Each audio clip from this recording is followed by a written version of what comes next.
Hey guys, tonight we're stepping into something heavy, humid, and more than a little horrifying.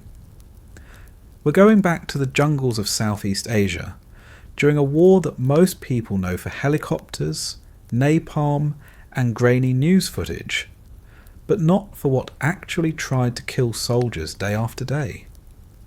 And it wasn't always bullets. Sometimes the enemy was invisible, crawling, or swimming in your drinking water. The Vietnam War wasn't just a fight against guerrilla fighters. It was a fight against a tropical petri dish. Before we dive in, get comfortable. Adjust your pillow, let the background hum of your fan set the tone, and settle in. If you enjoy this kind of deep dive into history's less glamorous corners, feel free to subscribe, but only if you actually want to. And let me know in the comments where you're tuning in from and what time it is. I love seeing this strange little community spread across time zones, listening in together. Now picture it. You've just landed in South Vietnam in 1967. You're young, probably 19, carrying an M16 you barely trust, and a rucksack stuffed with gear that's already soaking through with sweat. The air feels like wet wool pressed against your skin. The smell is a mix of mud, rotting vegetation, burning trash, and human exhaustion. The jungle doesn't care that you're here. The insects don't care either. And before a single bullet is fired in your direction, the environment itself is already trying to break you down. Every puddle is suspicious. Every bite could end with fever. Every scratch might turn into something you'll regret for the rest of your very short life. You thought you were prepared for combat, but no one prepared you for parasites that crawl under your skin, fevers that melt your bones, or rashes that turn your flesh into an open wound. This isn't just war. This is war plus nature's entire playbook of infectious punishment. So tonight, we're going to walk through it, slowly. Disease by disease, infection by infection, we'll see what US soldiers endured when the jungle itself became a second enemy. By the time we're finished, you'll realise that surviving Vietnam didn't just mean dodging bullets. It meant staying alive through sicknesses most of us today couldn't even imagine. You're 19 years old, and you've just stepped off the transport plane into a wall of heat that feels less like weather and more like someone draped a wet wool blanket over your entire body. The air is thick, heavy, and smells like mud mixed with smoke.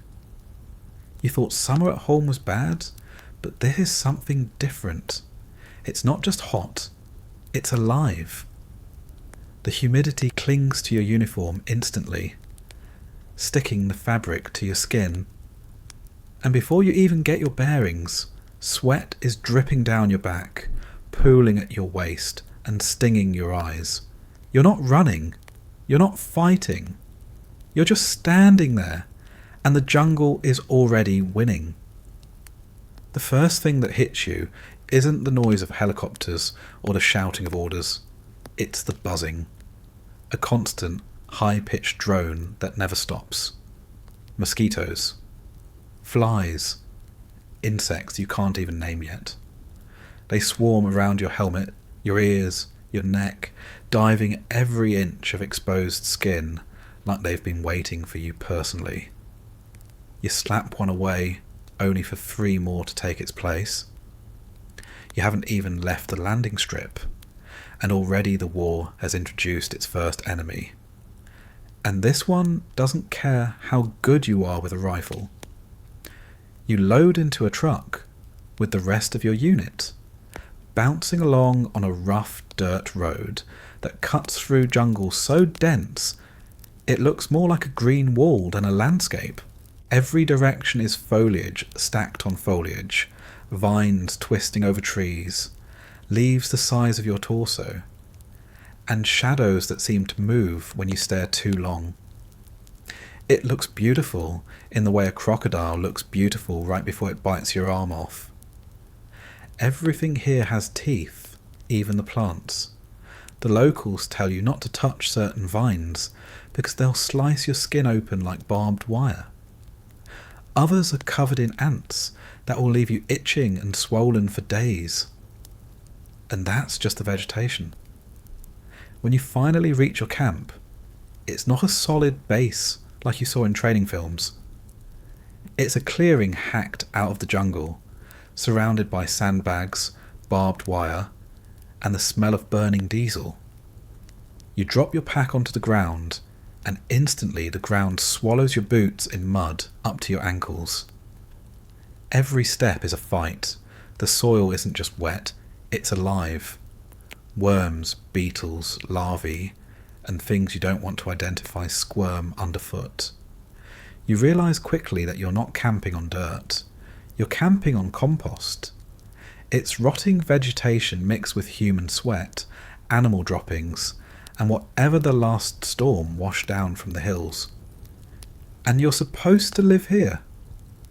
Your first night in country doesn't feel real. You're lying in a tent that feels like a steam bath, listening to the jungle scream.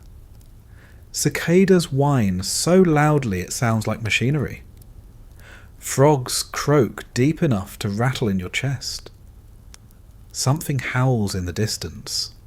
Maybe a monkey, maybe something bigger. Every rustle of leaves sounds like footsteps. Every buzz near your ear makes you flinch. You close your eyes and try to rest, but the mosquitoes don't care that you're tired. They dive at your hands, your neck, your face, stabbing through your skin with needle mouths and leaving behind itchy welts. You pull the netting over your cot tighter, but somehow, some way, they always find a hole. You start to wonder if the mosquitoes came first, and the jungle was just built around them. The heat doesn't break when the sun goes down.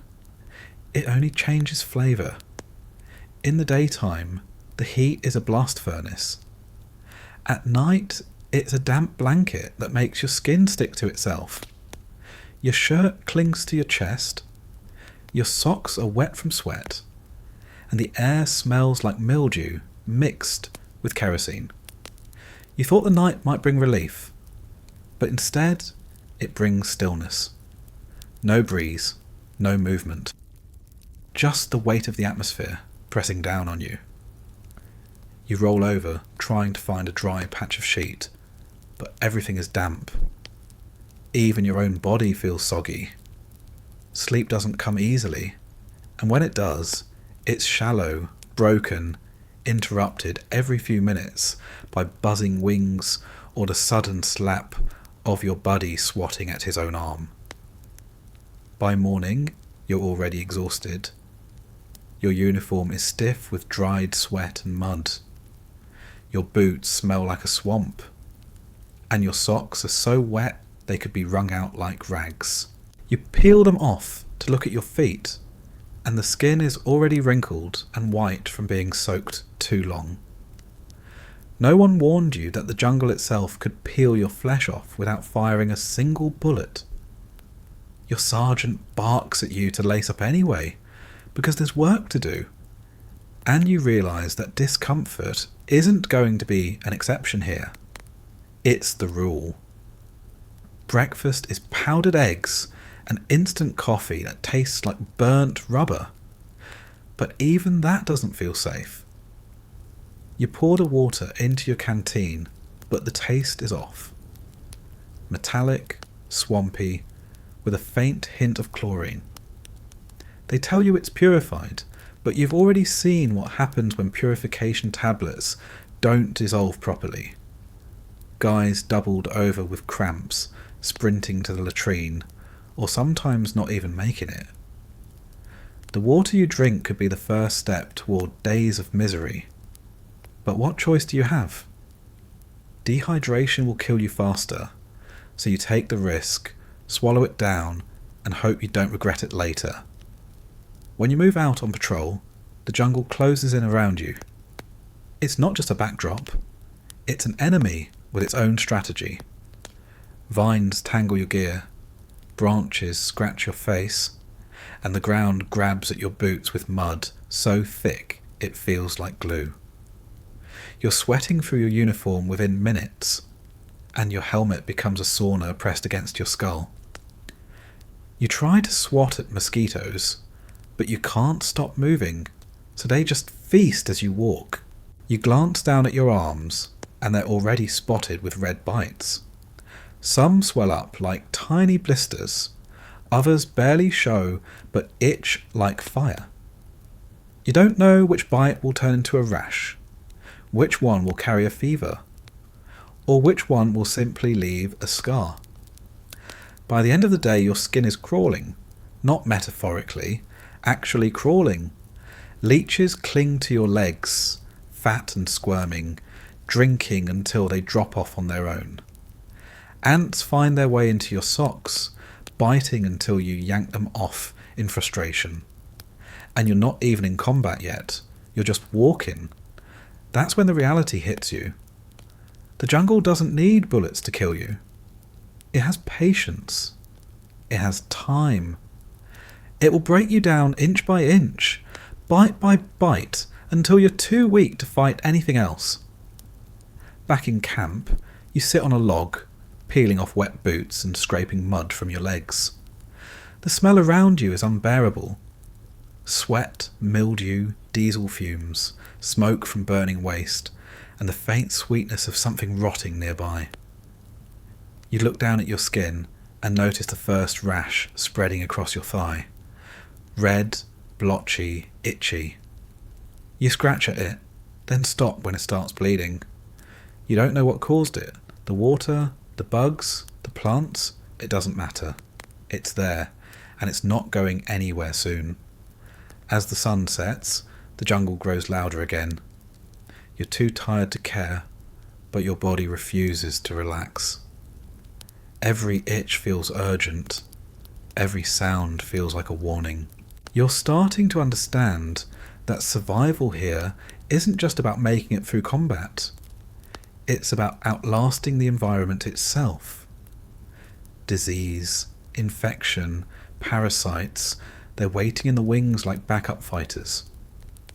You haven't been here 24 hours, and already the war has started working its way under your skin.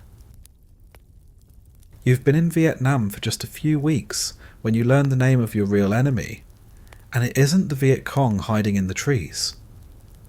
It's something smaller, something you can't shoot, something so ordinary looking that you barely notice it until it's too late. Malaria. A single mosquito bite delivers it like a secret package, and by the time you realise what's happening, the parasite is already inside your blood, multiplying, spreading, turning your body into its personal battlefield. You were told in training to take your pills. Chloroquine, dapsone, primaquine. Names that sound like they should protect you. You line up with the rest of your unit, pop the tiny tablets into your mouth, and swallow them down with water that still tastes faintly of metal. But here's the thing about malaria. It doesn't care about your pills. The parasite is clever. It adapts. The pills taste bitter. They make your stomach turn. And sometimes the guys just stop taking them because the side effects feel worse than the risk. And that's when the fever finds you. It starts small. A chill that creeps into your body in the middle of the day when the air is so hot you should be dripping sweat. You shiver even as the sun beats down, your teeth chattering while everyone else wipes their foreheads.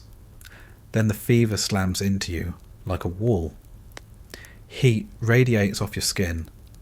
Your face flushes red, and sweat pours from every pore like your body is trying to boil itself alive. You can barely stand, your knees buckle, and your vision swims. One moment you're upright, the next you're sitting in the mud, helmet tilted sideways, trying not to vomit. The fever doesn't last. It comes in waves. First the chills, then the burning heat, then a crushing exhaustion that leaves you unable to move. You lie there, every muscle aching, skin soaked, eyes rolling back as if you have run a marathon, except you've barely walked a mile today. Your buddies try to drag you to some shade, but there is no relief. The jungle air is as hot as your breath, and the mosquitoes don't stop just because you're already down. They land on your face, your neck, your hands, sucking freely as if mocking the very disease they already gave you. The corpsman checks on you, feels your forehead, and just nods. He's seen it before. Half the platoon has already had a brush with it. He hands you quinine tablets, tells you to rest, maybe gives you an IV if supplies are good, but mostly he just hopes your body fights it off before it gets worse. Because sometimes it does get worse. Much worse. The parasite isn't just content to make you sweat. It goes for your red blood cells, invading them, multiplying inside them until the cells burst. And then it starts over, wave after wave, cycle after cycle. Every few days the fever comes roaring back, each episode worse than the last. Your skin turns pale, your lips crack, your body wastes away because you can't keep food down. Your stomach twists with nausea, your bowels revolt, and the only thing you want is water that doesn't taste like swamp. But even water can't help when the fever decides it's time for round 2. At night, the hallucinations come. You're lying on your cot, the mosquito net pulled tight, and suddenly the shadows in the corner begin to move.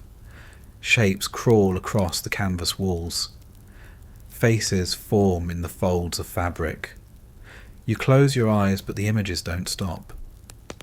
Men you know, men you've lost, appear beside you, whispering, calling your name. Your body shivers so violently that your teeth grind together. The blanket is drenched, and your heart is pounding like it's trying to break free from your chest. The corpsman says it's just a fever, but in the moment it feels like the jungle itself has crawled inside your skull.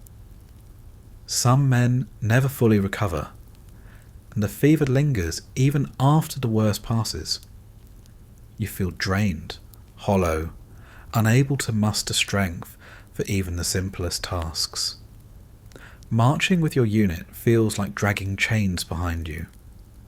Your eyes glaze over, your hands tremble, and every step feels like someone is tightening a rope around your chest.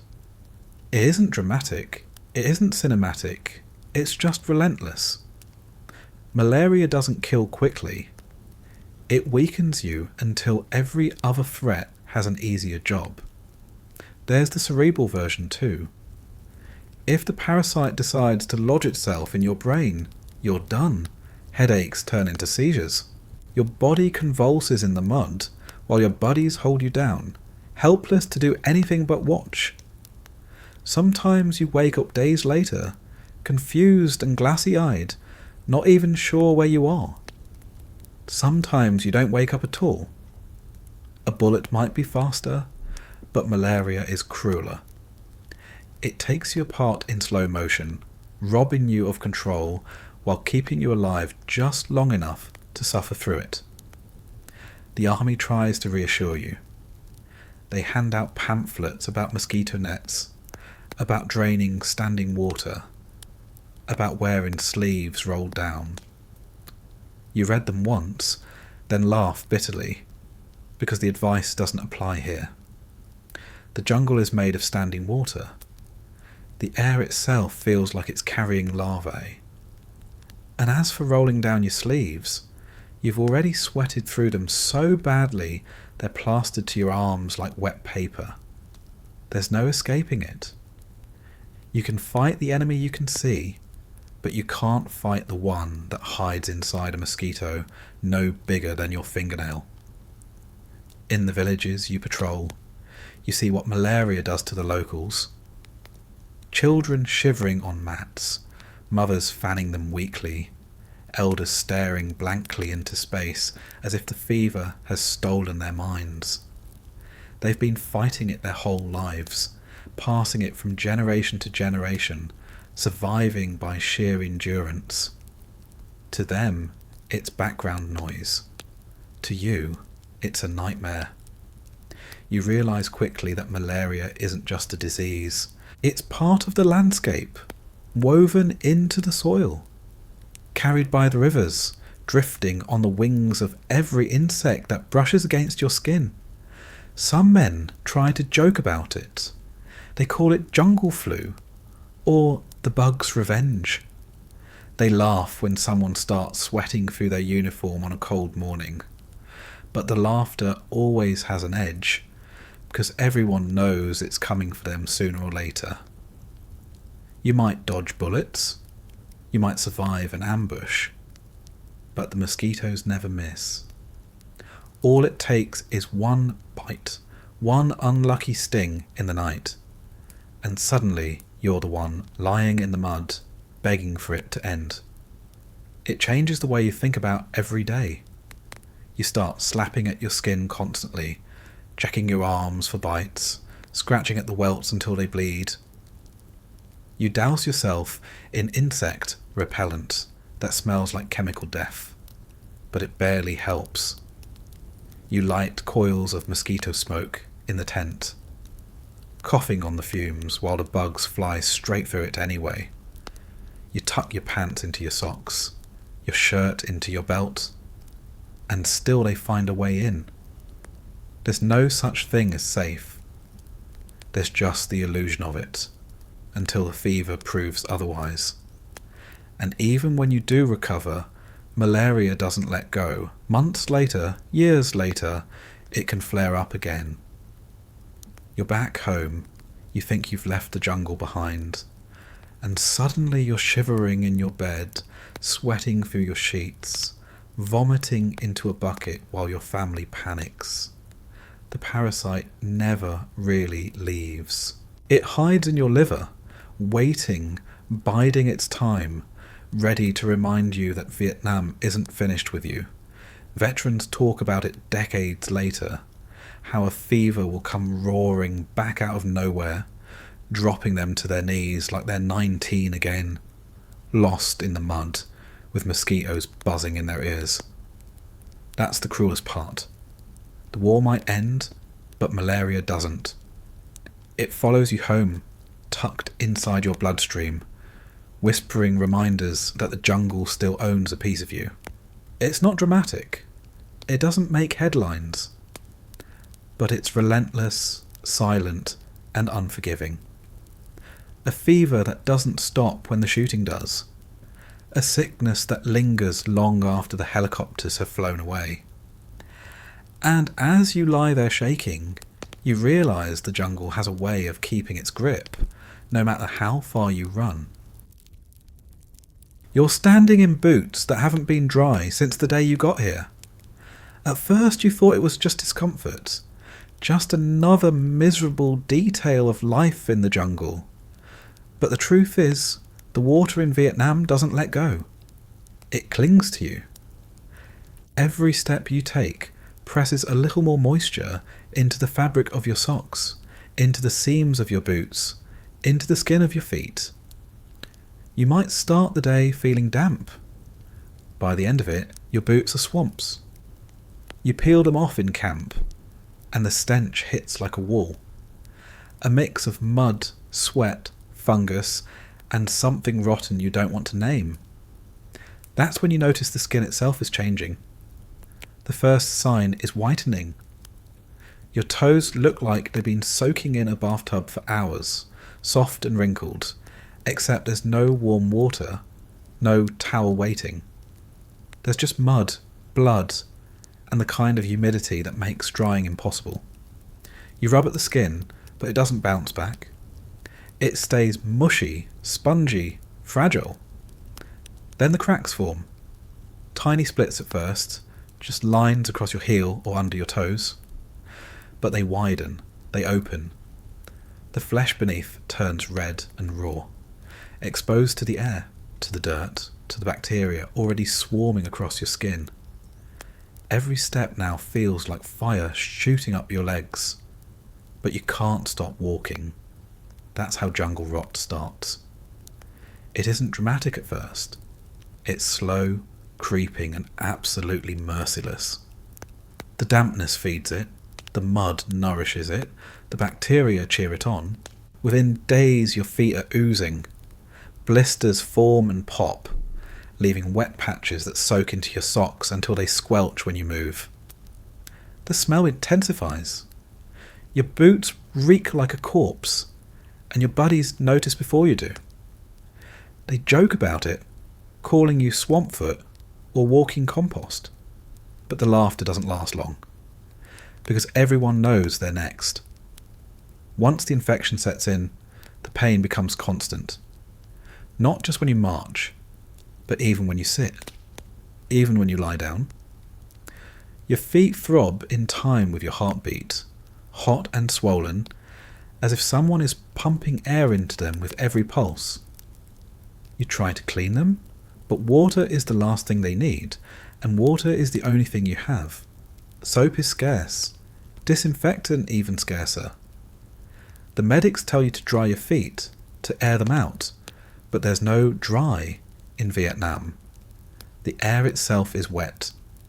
You hang your socks on a line, and by the time you put them back on, they're still damp. You rub powder on your skin, but it clumps and cakes until it feels like grit grinding into your wounds. Nothing helps. The infection doesn't stay polite. It doesn't stop at the surface. It digs deeper. The skin peels away in sheets, leaving raw muscle exposed. Pus seeps from the cracks, sticky and foul, and flies buzz around your feet as if they can sense the feast. The pain changes from a sting to a deep ache, a bone-deep misery that makes every movement torture. Some men develop ulcers so large that entire patches of flesh rot away, leaving holes that never fully close. Others lose toenails one by one, each nail lifting off to reveal soft, bleeding flesh beneath. The lucky ones just limp. The unlucky ones can't stand at all. You try to ignore it. You try to lace your boots tighter, to pretend the swelling isn't there, to focus on the sound of helicopters overhead instead of the throb in your feet. But the jungle doesn't let you ignore it. Every patrol means hours of slogging through rice paddies, every step plunging your feet into warm, filthy water that climbs over your ankles, sometimes up to your knees. You can feel the mud forcing its way between your toes, grinding into the open cracks, seeding new bacteria in wounds that never get the chance to heal. The locals walk barefoot through the same fields, but they've grown up in it. Their bodies harden to it. You, on the other hand, are soft, unprepared, foreign flesh. And the jungle knows it. The medics try to treat it. They wash your feet with whatever antiseptic they have left, wrap them in gauze that quickly soaks through, and hand you more pills that promise relief but rarely deliver.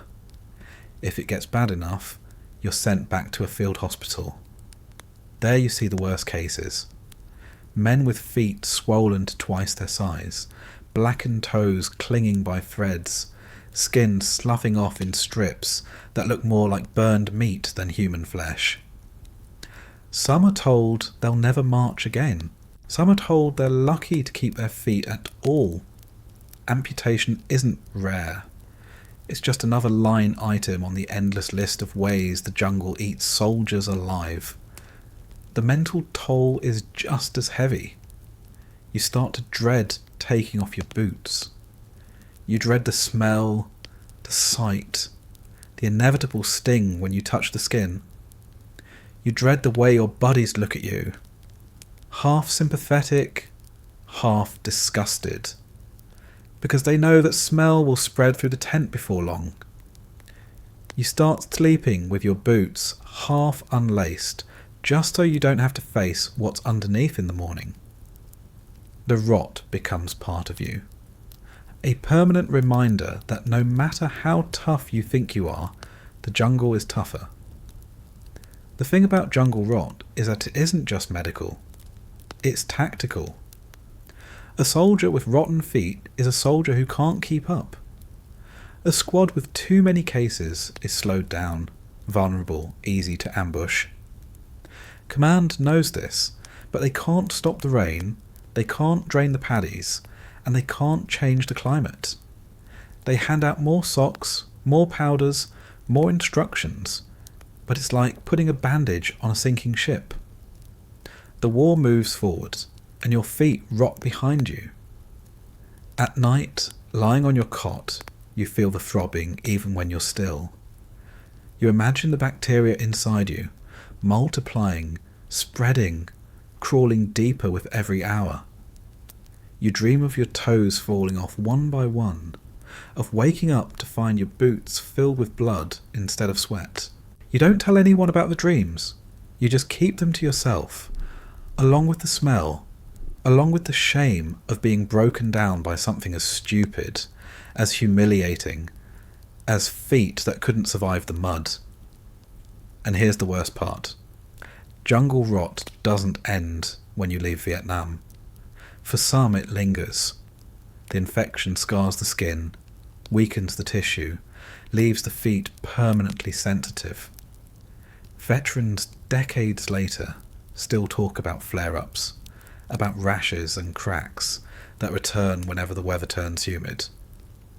It becomes a lifelong souvenir of a war no one wanted to remember in the first place. You can hide the scars under shoes, but you can't forget the pain of every step in that endless wet hell. By the time you've seen enough of it, you realise something important. The jungle doesn't just fight you with guns or traps. It fights you by making your own body betray you. It takes the part of you that carries you forward, the feet that march you through battle, and it rots them from the ground up. You're not just fighting an enemy army. You're fighting the soil, the water, the very air itself. And your feet, the simplest part of you, become the battlefield. You think you've made it through the worst of the jungle's tricks. Your boots are soaked, your skin is covered in bites. You've already had a brush with fever that nearly knocked you out cold. And somehow you're still walking. But the mosquitoes aren't done with you yet. They've got one more gift to deliver, something locals know too well, and foreigners fear the moment they hear the name. Dengue fever. Some soldiers called it the bone crusher. Others called it breakbone fever. Either way, the name isn't an exaggeration. It begins like so many other sicknesses out here. A bite, just one. You're sitting by the edge of a clearing, maybe writing a letter home, maybe smoking a cigarette, and a mosquito slips past the netting, lands on your forearm, and feeds. You barely notice. You've been bitten thousands of times already, and most of the time it's nothing more than an itch. But this one carries something different. Within days, your body starts to understand what's arrived. At first it feels like the flu. A headache creeps in behind your eyes, deep and pulsing. Your muscles ache, your joints feel stiff, and your skin feels hot even when the rain is pouring down. You tell yourself it's just another jungle bug, maybe a cold, maybe the lingering effects of malaria, but then it escalates. The headache sharpens into something blinding, a stabbing pain right behind the eyes that makes every blink agony. Your bones ache as if they're splintering from the inside out. Every movement feels wrong, like your skeleton has turned into a cage that doesn't fit anymore. You lie down, but there's no relief. The pain doesn't stop when you rest. It follows you, radiating through your back, your legs, your arms. Men describe it as feeling like they've been beaten with clubs, every joint hammered until it swells. Your skin burns to the touch, and sweat pours off you in waves. You shiver and sweat at the same time, one moment freezing under your blanket, the next throwing it off because you feel like you're cooking alive. The fever spikes high, dangerously high.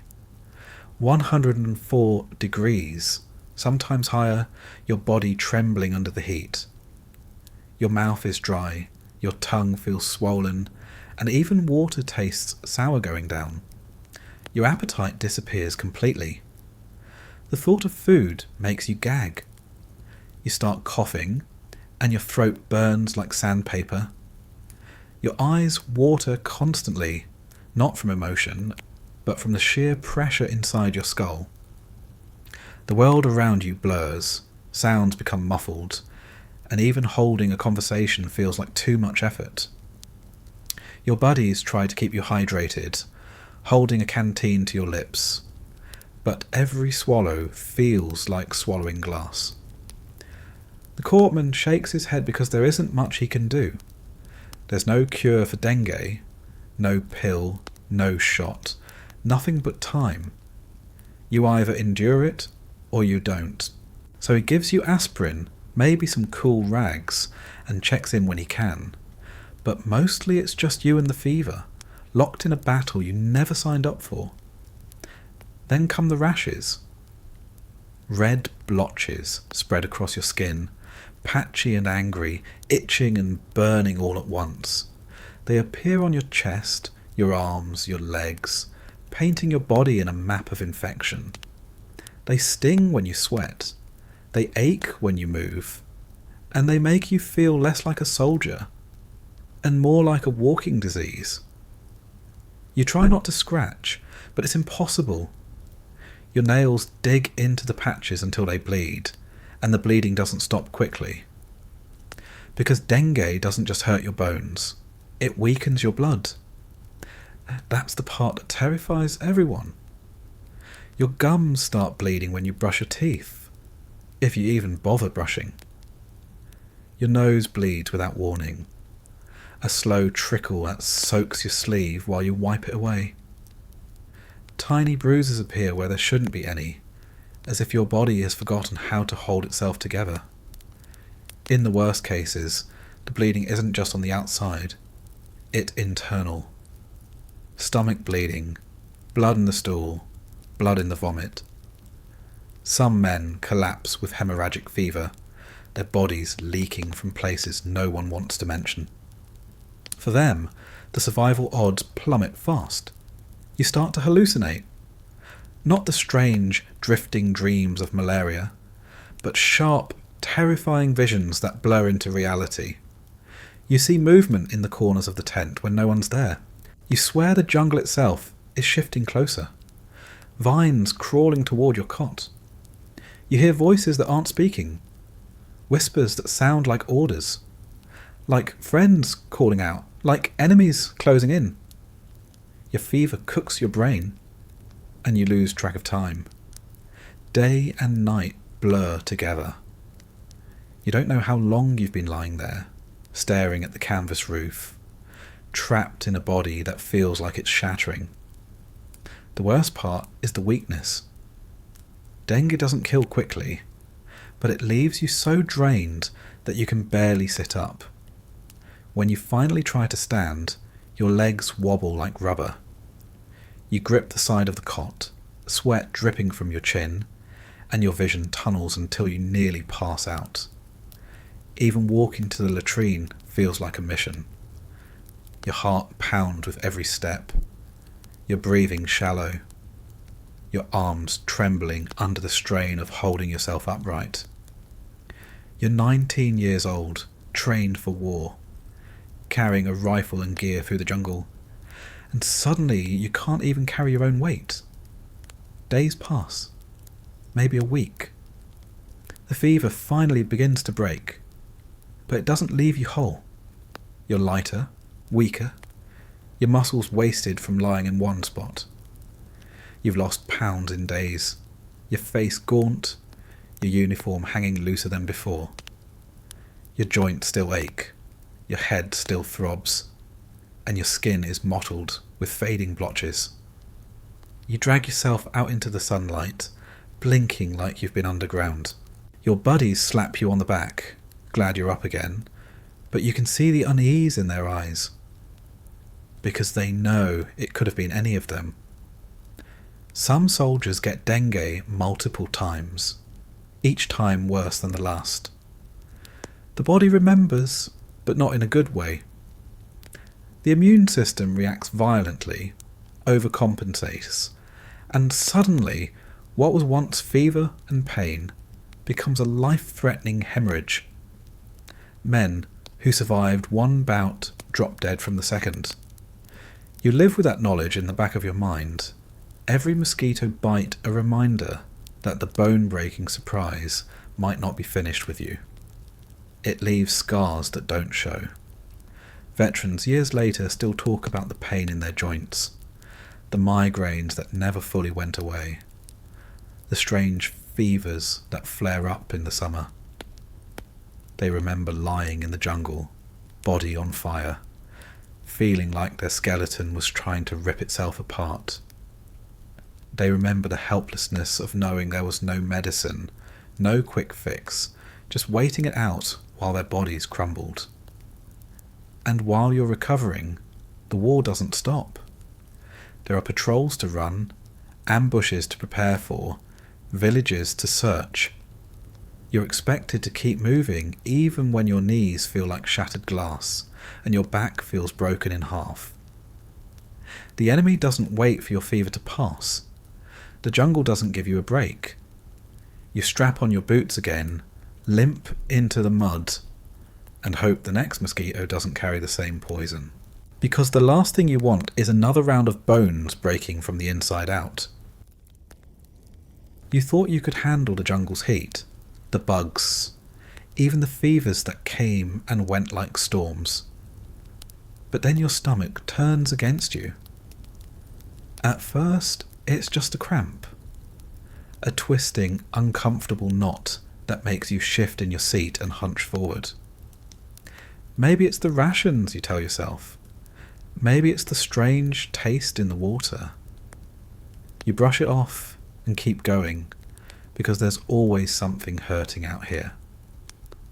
Then the cramps sharpen. Your gut clenches so tightly it feels like a fist squeezing your insides, and suddenly you're sprinting for the latrine, praying you'll make it in time. Dysentery doesn't ask politely. It doesn't give you warning. 1 minute you're standing in formation, the next you're doubled over, stomach churning, knees buckling. When it hits hard. You barely get your pants down before the flood begins. At first it's just watery diarrhea, explosive and violent, spraying into the pit with a sound you'll never forget. Then comes the blood. Streaks of red mixed into the mess. Proof that the infection isn't just passing through, it's ripping its way along your intestines.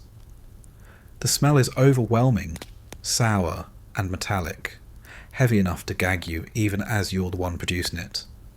You wipe with whatever you can find. Sometimes toilet paper, if the supply drop hasn't run out. Sometimes just leaves or rags.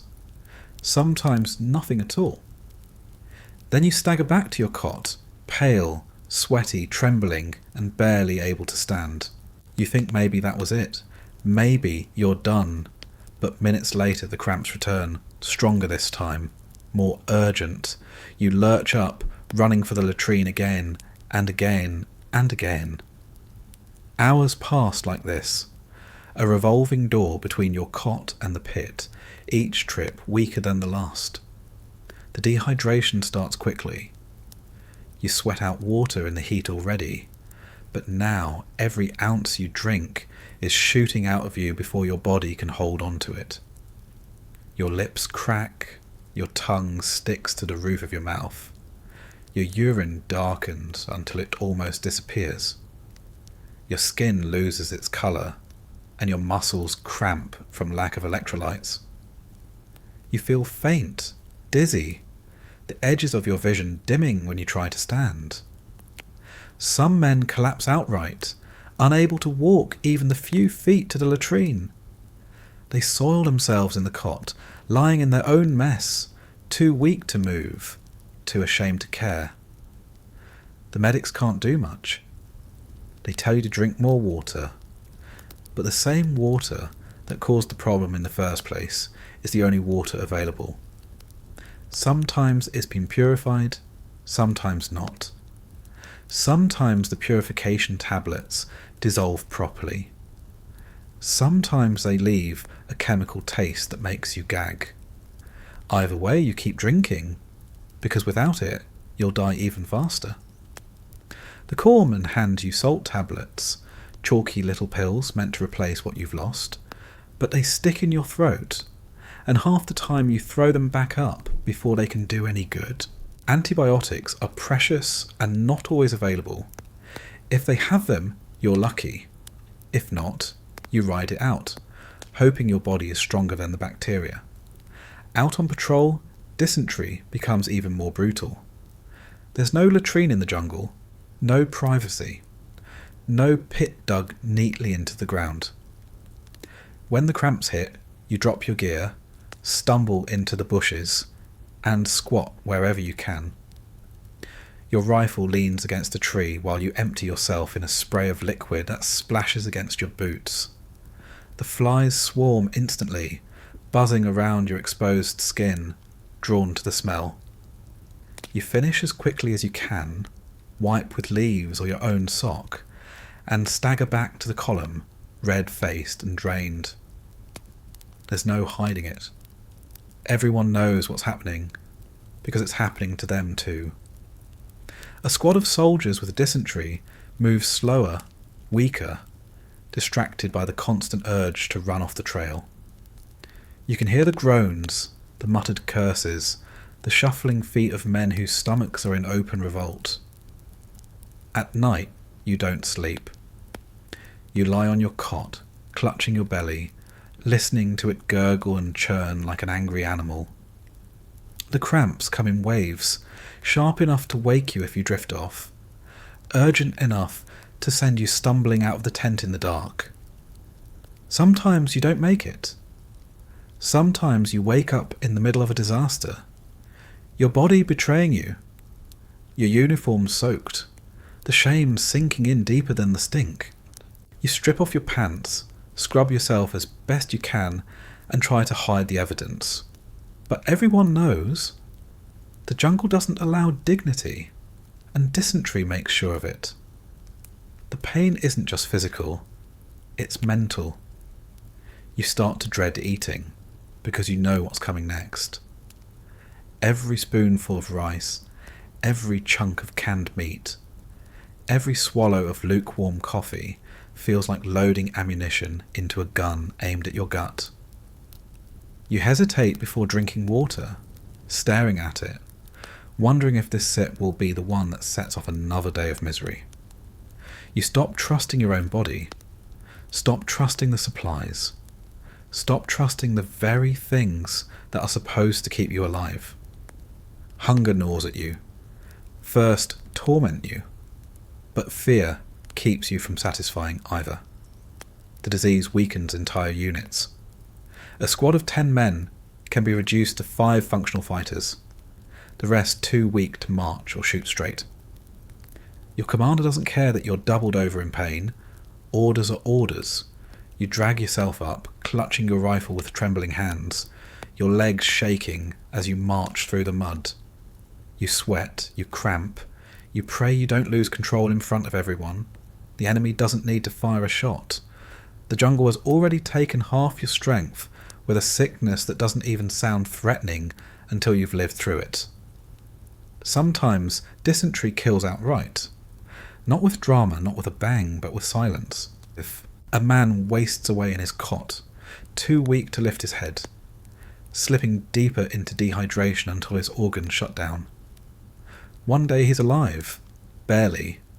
The next day he's gone, body wrapped in a poncho and hauled away without ceremony. There's no battlefield glory, no heroic last stand, just diarrhea, just a body drained until nothing is left. And for the ones who survive, the memory never leaves. Years later, veterans talk about it with a grimace, the sickness that humiliated them, broke them, stole days and weeks from their lives.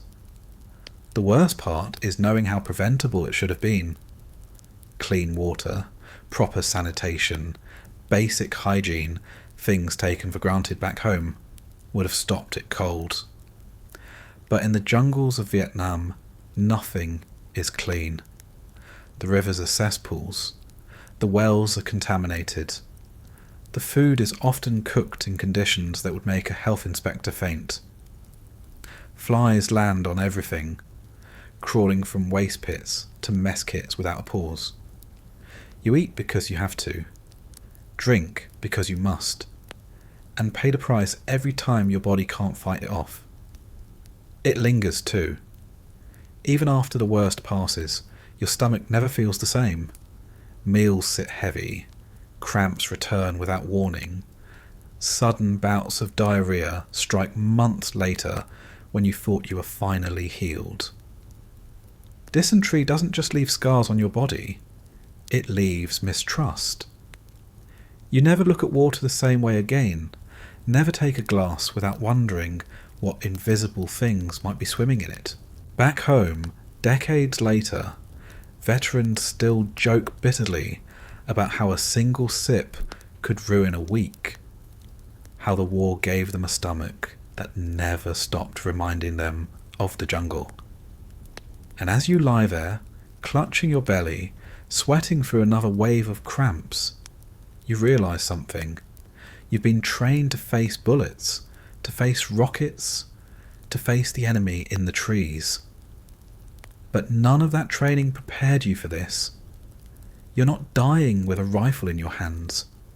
You're dying on a latrine, one miserable spasm at a time, emptied out by an infection you never even saw. That's the real humiliation of dysentery. Not just that it kills, but that it kills slowly, painfully, and in a way that makes you feel less like a soldier and more like a hollowed out shell. Water is supposed to save you. Out here, it betrays you. You're already sweating through your uniform before breakfast. Your canteen is never full enough, and the heat pounds at you like a hammer with every step. You crave water constantly, but every sip you take in Vietnam is a gamble, because the clear stream trickling past your boots isn't a refreshing postcard scene.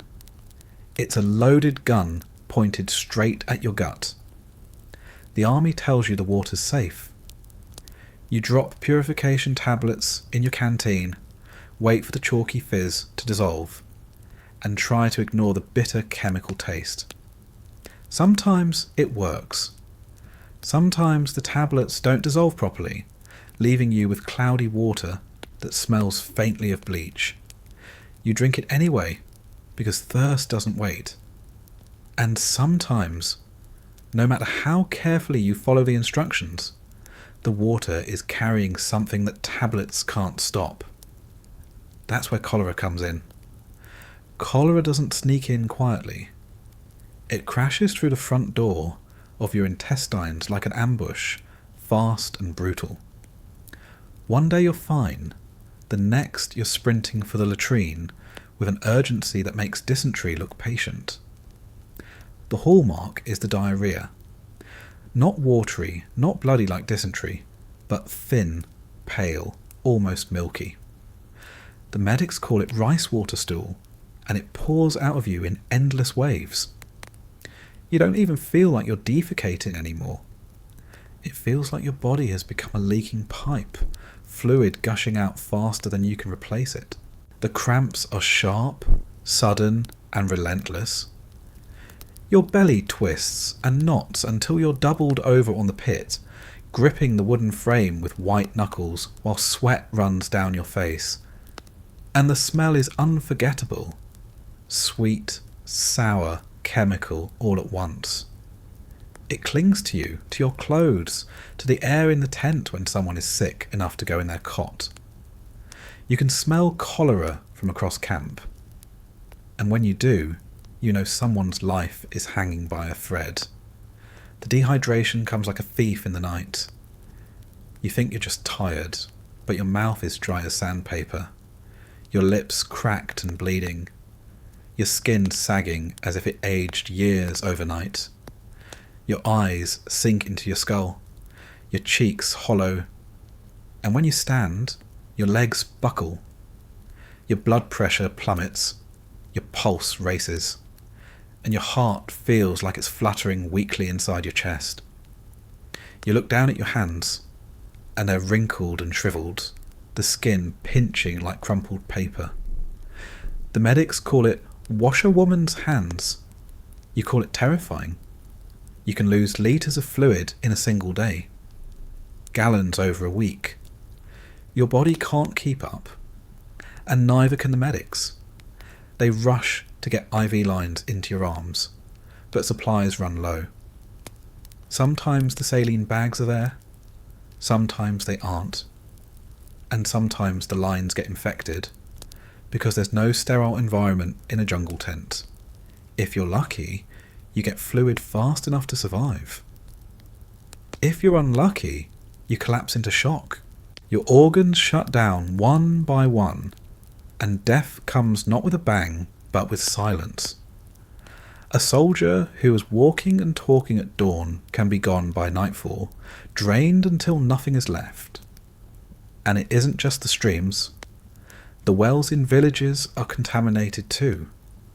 You fill your canteen, thinking the water is clean because it looks clear, but invisible armies are floating in it.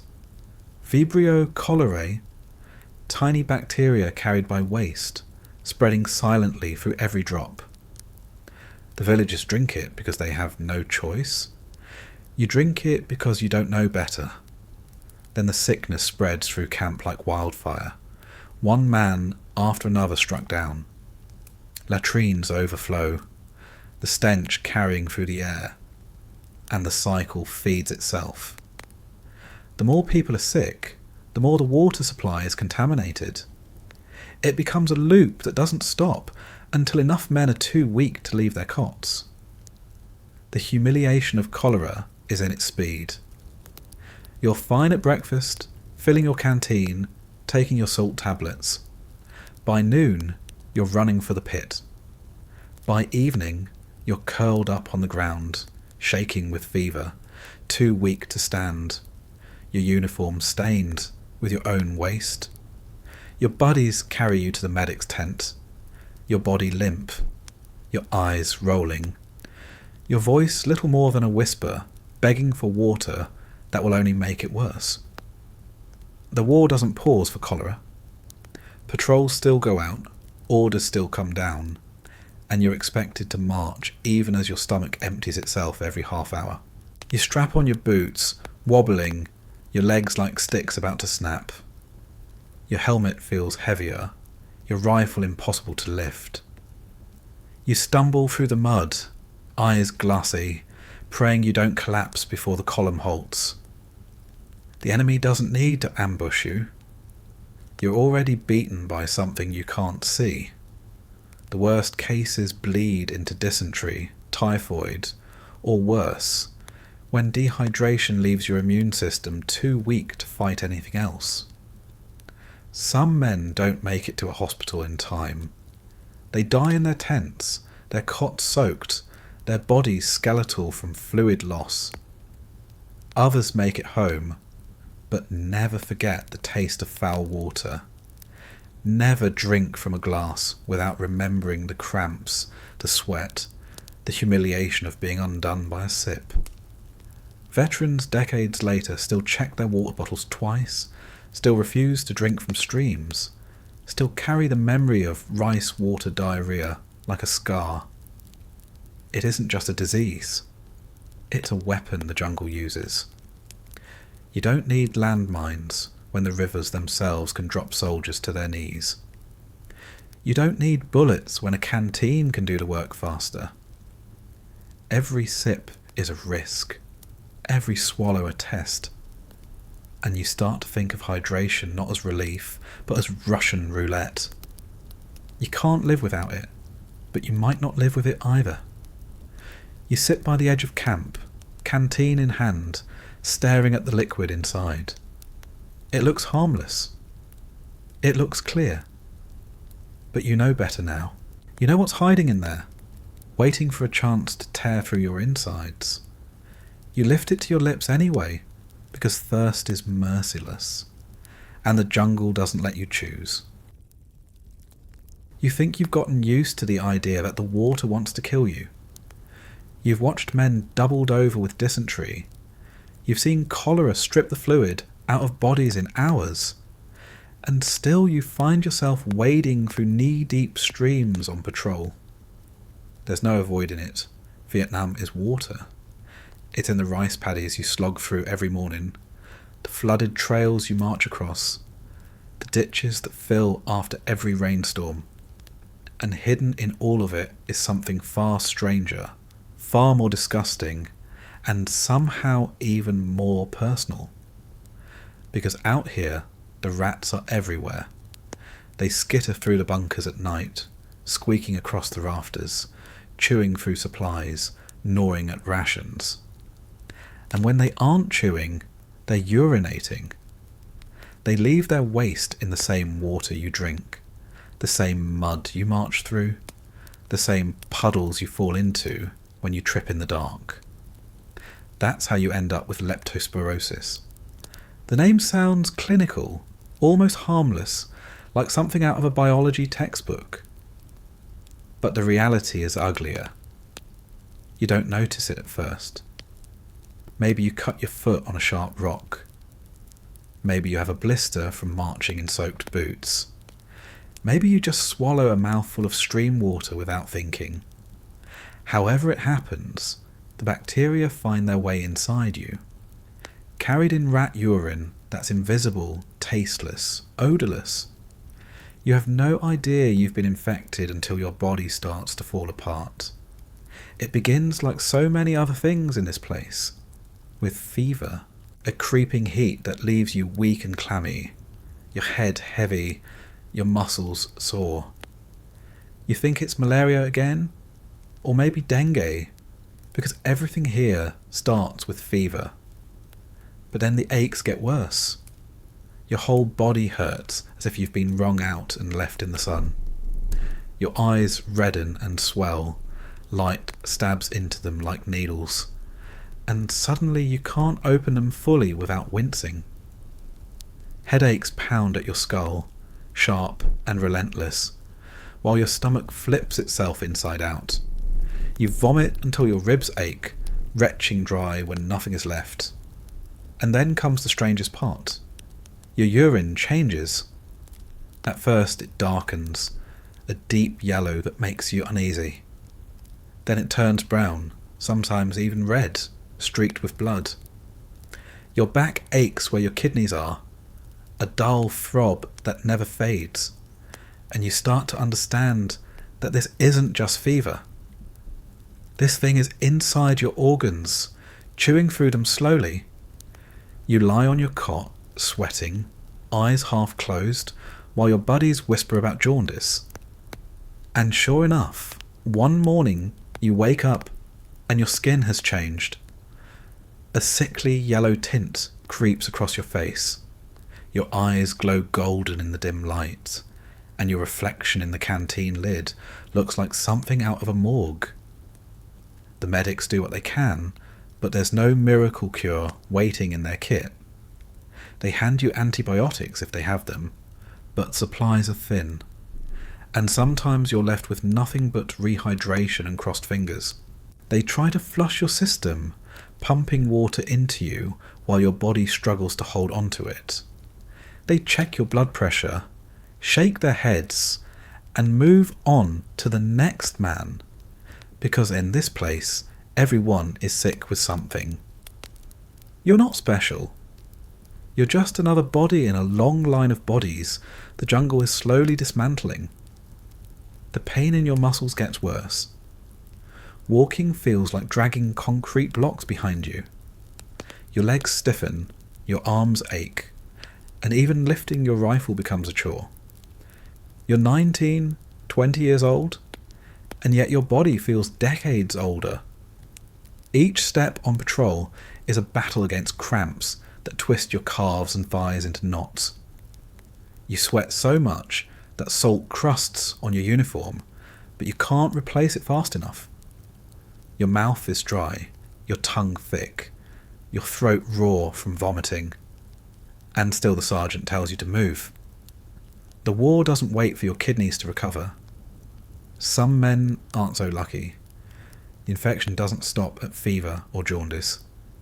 It keeps digging deeper, turning into what the doctors call Weil's disease. That's when the bleeding begins. Gums that won't stop oozing, noses dripping blood, bruises blossoming from the lightest touch. Your liver swells until your belly is tight and sore.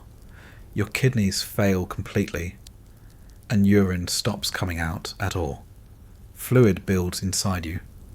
Pressure rises, and you feel yourself swelling like a balloon about to burst. When it gets this bad, the medics know the odds. They do what they can. Oxygen, fluids, maybe dialysis if you're lucky enough to make it to a proper hospital. But most of the time, you don't. Out here, in a tent filled with groaning bodies, the end comes slowly, painfully, with your own blood poisoning you from the inside out. Even if you survive, Leptospirosis doesn't let go easily.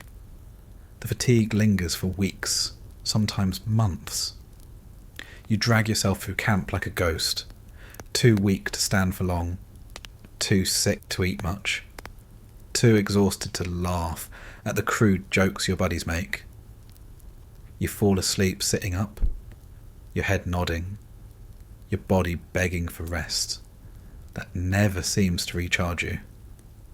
And all the while, the rats keep running through the rafters, squeaking, scratching, pissing into the same puddles you'll walk through tomorrow.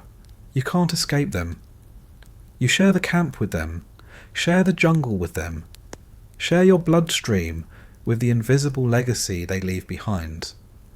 The worst part isn't the fever, or the pain, or even the jaundice. It's the sheer filth of it. Knowing that what's killing you isn't a bullet or a landmine, or even the bite of a mosquito. It's rat piss. The most humiliating detail of all, that your liver is failing, your kidneys shutting down, your blood leaking, all because a rodent relieved itself upstream. You try not to think about it, but it creeps in at night when you're lying awake, staring at the canvas above you, listening to the squeaks in the dark. You know they're out there. Their tiny bodies scurrying across your gear. Their waste soaking into the soil. Their presence inescapable. And you know that every puddle, every stream, every damp patch of mud could be carrying their poison straight into your veins. It makes you paranoid. You stop trusting the ground you walk on. Every splash in the paddies makes you flinch. Every stumble into a ditch feels like a death sentence. You look at the locals walking barefoot and wonder how they aren't all dead already. You look at your own boots, soaked and cracked, and realise they're no protection at all. You think about the rat you saw drowning in a flooded trench last week, its body floating downstream, and you can't get the image out of your head, because if the rats don't kill you directly, the water they've fouled will. Years later, veterans remember Leptospirosis with a kind of grim disgust. Malaria made you shiver. Dengue broke your bones. Dysentery emptied you. But Leptospirosis made you feel dirty in a way that never washed off. It wasn't just sickness, it was contamination. Rat urine in your bloodstream, a fact so vile that men laughed about it, just to keep from gagging. Some never fully recovered, their kidneys scarred, their livers weakened, their bodies prone to flare-ups that doctors back home struggled to diagnose. And whenever the rain fell heavy, whenever the air grew damp, the memories came crawling back like the rats in the rafters. And even while you were living through it, the war kept grinding forward. Patrols still pushed through waist-deep water. Orders still barked. Sergeants still demanded you move faster, fight harder, push beyond the cramps and the fever. You had no choice. You tightened your belt, shouldered your rifle, and slogged through another stream. Each step a reminder that the jungle had endless ways of breaking you. By now, you've probably realised that the jungle doesn't just surround you, it gets inside you. The mosquitoes leave parasites in your blood, the water leaves bacteria in your guts, and the rats leave their toxins in your organs. But the jungle isn't done. It still has another army waiting, smaller than you can imagine, crawling invisibly through the mud, slipping into your body with every careless step or unwashed bite of food. Hookworms, roundworms, parasites that treat your intestines like a boarding house, feeding off your blood, your nutrients, your strength, until you're left wondering if there's anything left that actually belongs to you. It usually starts with your feet. You're slogging barefoot through a rice paddy because your boots gave up hours ago. Or maybe you've just peeled them off in camp to let your skin breathe. The mud squelches between your toes, warm and thick, and hidden in that mud are larvae. They're microscopic, invisible to your eye, but alive, wriggling, waiting for bare flesh. They latch on instantly, burrowing into the soft skin between your toes, tunnelling up through the tiny cracks you barely noticed. You don't feel it happen, there's no sting, no sharp pain, just the ordinary wet squish of another miserable day in Vietnam. By the time you rinse off, the damage is already done. Other times it's food. You're hungry, you've been hungry for weeks, and you scarf down whatever you're given. Rice, vegetables, sometimes half-cooked meat. The cooks do what they can, but conditions are rough. Fires don't always burn hot enough, and supplies are often questionable. A piece of pork that looks fine might be carrying worm eggs. A handful of greens rinsed in contaminated water can hold larvae tucked into the folds. You chew, you swallow, and unknowingly you've just invited a parasite to dinner. Only you're the one on the menu. At first, you don't know anything is wrong. You're tired, but you're always tired. You've got cramps, but everyone does. You've lost weight, but that's normal when every march feels like starvation. Then the symptoms sharpen. The stomach pain becomes constant. A gnawing ache that never seems to fade. Nausea builds until the thought of food turns your stomach. And when you do eat, it doesn't stay long. Diarrhea comes again, sometimes bloody, sometimes just watery, always humiliating. You can feel the weakness creeping in. Your limbs heavy, your head cloudy, your energy gone. That's when the anemia sets in. Hookworms especially are thieves of blood. They attach themselves inside your intestines. Tiny mouths biting into the lining, sucking steadily, leaving you pale and hollow. Your gums lose their colour. Your skin turns ashy, and you find yourself short of breath just walking across camp. Your heart pounds as if you've been running when you've barely moved at all. The courseman shines a light into your eyes and shakes his head. You're not dying from bullets, you're dying from hunger, from blood loss, from invisible mouths feeding on you from the inside. The itch is another giveaway. The point of entry, usually between the toes or along your ankles, erupts in rashes. Red, angry welts that burn and itch until you scratch them raw. You dig your nails into the skin until it bleeds, and still the itch doesn't fade. It's not just on the surface.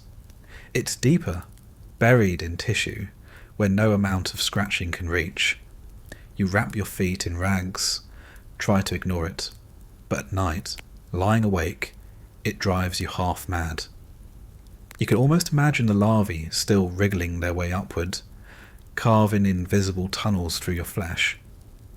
Some men vomit up worms, long, pale, writhing things that slide up their throats in the middle of the night. Others find them in their stools, curled like strings of white spaghetti in the latrine pit. You tell yourself it isn't real, that it's just some horror story passed around camp. But then one morning you squat over the pit and see them yourself. A wriggling mass among the waste, proof that the stories were true, that something alive has been living inside you for weeks. The sight makes you gag, makes you shake, makes you wonder how many more are hiding deeper where you can't see. The weight loss is relentless. Your uniform hangs looser, your belt tightens, your cheeks sink until your helmet looks oversized on your head. You're thinner, weaker, drained, and yet the war doesn't stop. You still carry your rifle, still march through mud, still climb into helicopters, even when your body feels like it could collapse any second. The parasites don't care about your orders. They care only about feeding, and they feed until there's almost nothing left to take.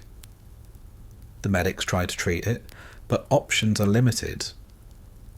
Anti-parasitic drugs exist, but supplies run out fast, and often the treatment is just hope and endurance.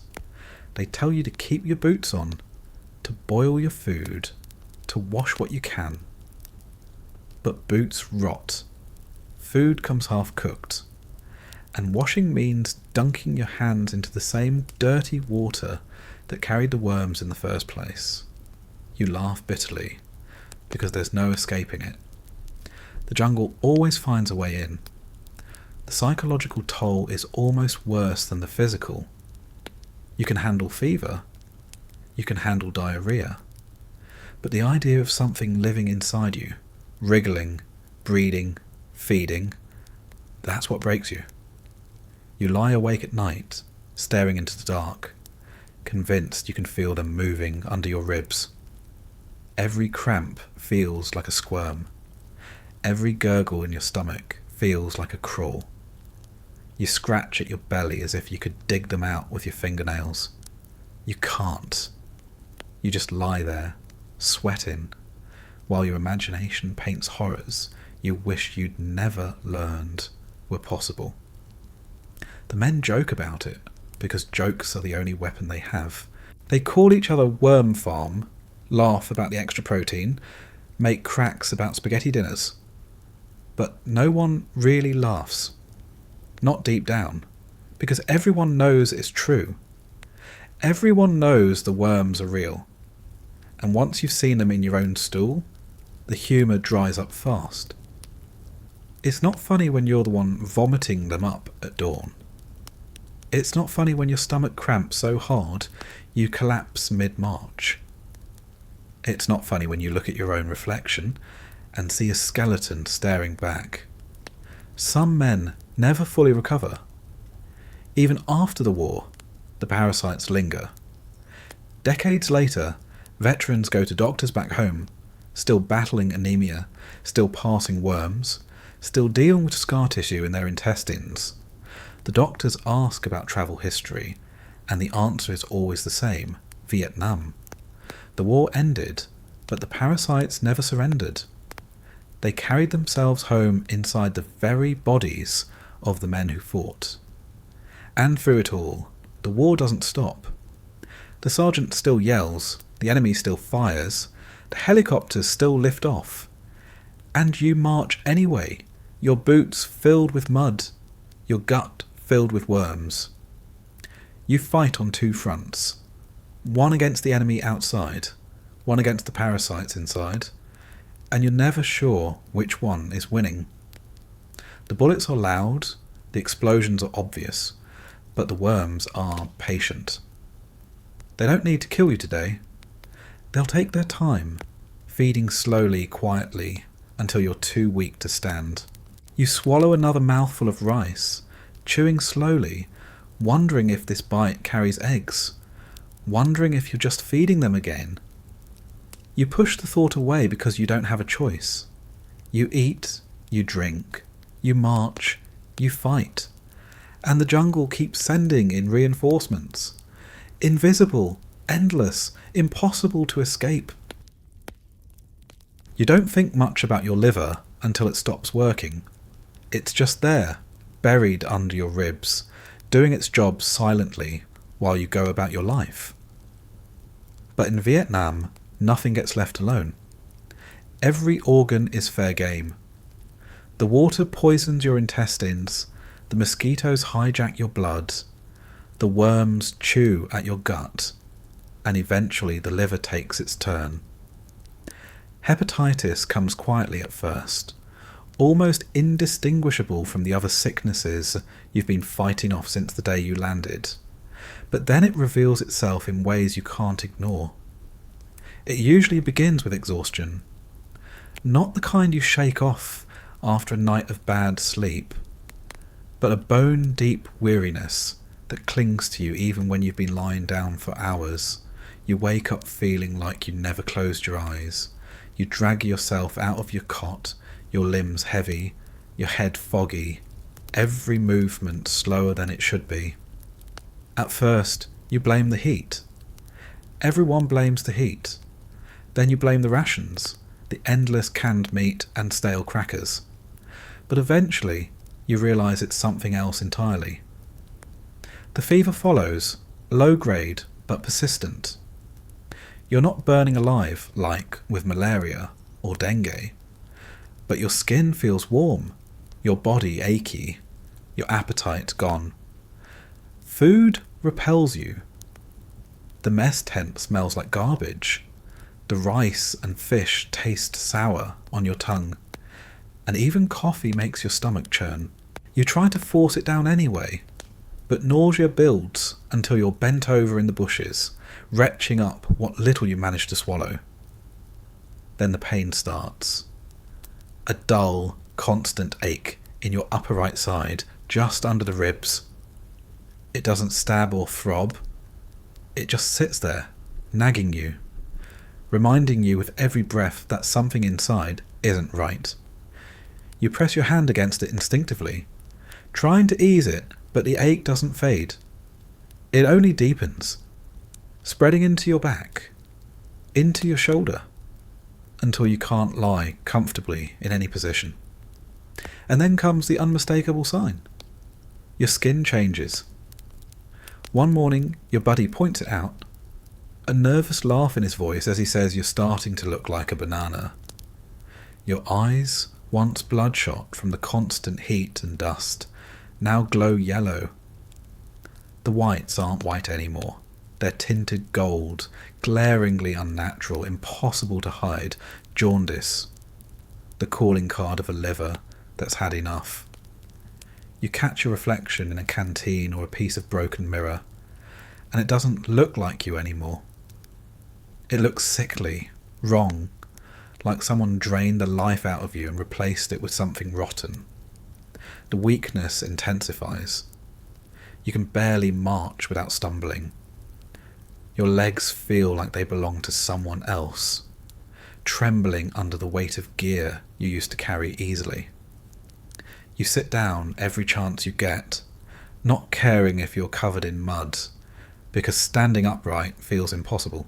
The sergeant shouts at you to move faster, but your body refuses. You're not lazy, you're not scared, you're just broken, and there's no pushing through it. The nausea never stops. Even water tastes foul, metallic, sharp.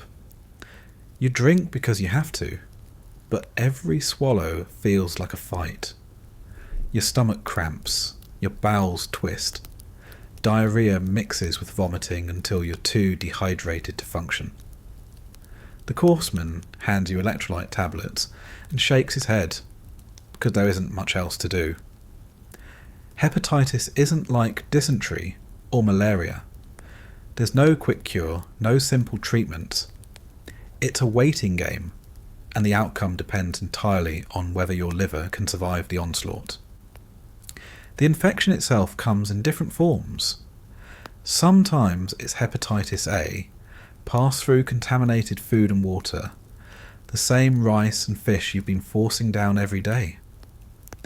Other times it's hepatitis B, spread through blood, through cuts, through the crude battlefield transfusions that happen when supplies run short. Either way, once it's in you, there's no getting it out.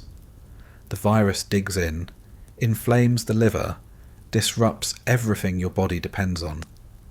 Your urine darkens, almost the colour of tea. Your stool pales, chalky and strange. The medics know the signs, but even they can't do much beyond note it down. In some cases, men recover slowly, their skin fading back to normal, their strength returning after weeks of weakness. In other cases, the liver shuts down entirely. Confusion sets in, disorientation, a haze that makes it hard to remember where you are or what you're doing. Your belly swells with fluid, your body bloats, and you lie in the cot gasping, eyes yellow, skin stretched tight, drifting further away with every breath. The humiliation is the same as with so many of these diseases. You came here trained for combat, taught to fire rifles and throw grenades, and instead you're undone by an organ you can't even see. You're not falling on the battlefield. You're lying on your side, clutching your ribs, sweating through your uniform, unable to keep down a spoonful of rice. The jungle doesn't need to kill you with bullets when it can just break down the machinery inside you piece by piece. The fear lingers even if you survive. Hepatitis doesn't always leave when the fever fades. Sometimes it stays, smouldering in your body for years, slowly scarring your liver until cirrhosis sets in. Veterans decades later still suffer from the damage. Their livers hardened, their bodies weakened. Doctors back home shaking their heads at the silent legacy of a war fought in contaminated mud and blood. For some, it turns into cancer, a death sentence that arrives long after the jungle has faded from view. For others, it's a lifetime of fatigue, of digestive troubles, of yellowed eyes that never completely clear. And while all this is happening, the war doesn't stop. You're expected to march, to fight, to climb into helicopters, even when your body feels like it's crumbling from the inside. You shuffle forward with trembling legs, squinting yellow eyes, and a stomach that rejects everything you give it. You move because you have to, not because you can. The enemy doesn't wait for you to heal. The jungle doesn't care if your liver is shutting down. And the war doesn't pause to give you rest. You sit in the shade, helmet pushed back, staring at the sky while your belly cramps and your side aches.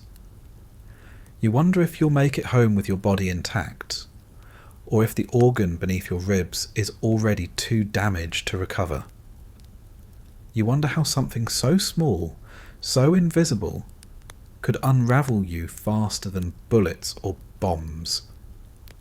You wonder if you'll be another story whispered in camp. Another soldier gone not from enemy fire, but from the silent collapse of an organ no one ever thought about until it was too late. You've spent months worrying about bullets, mines, fevers, parasites, and everything the jungle has already thrown at you.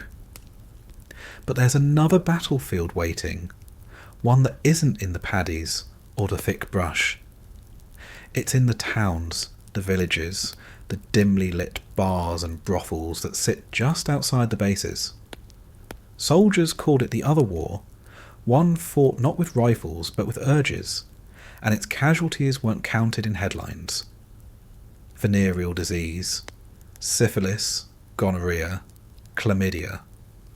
Infections that spread silently, embarrassingly, and relentlessly, waiting for the moment when loneliness overpowered fear.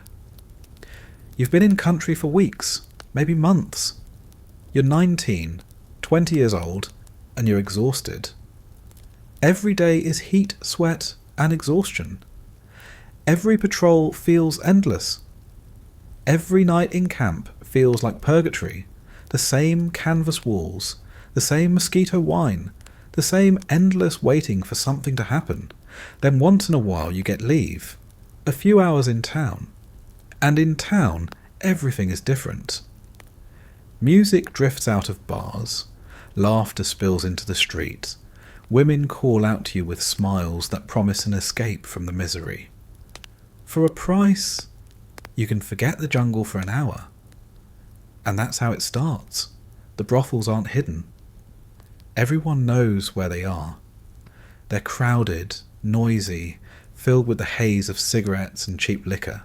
The women are young, sometimes frighteningly young, dressed in bright clothes that contrast sharply with the dull greens and browns of your uniform. You tell yourself it's harmless, just release, just a break from the war.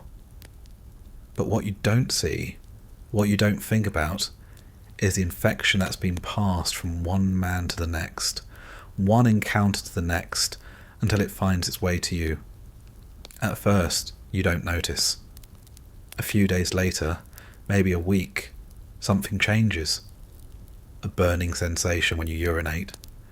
A strange discharge.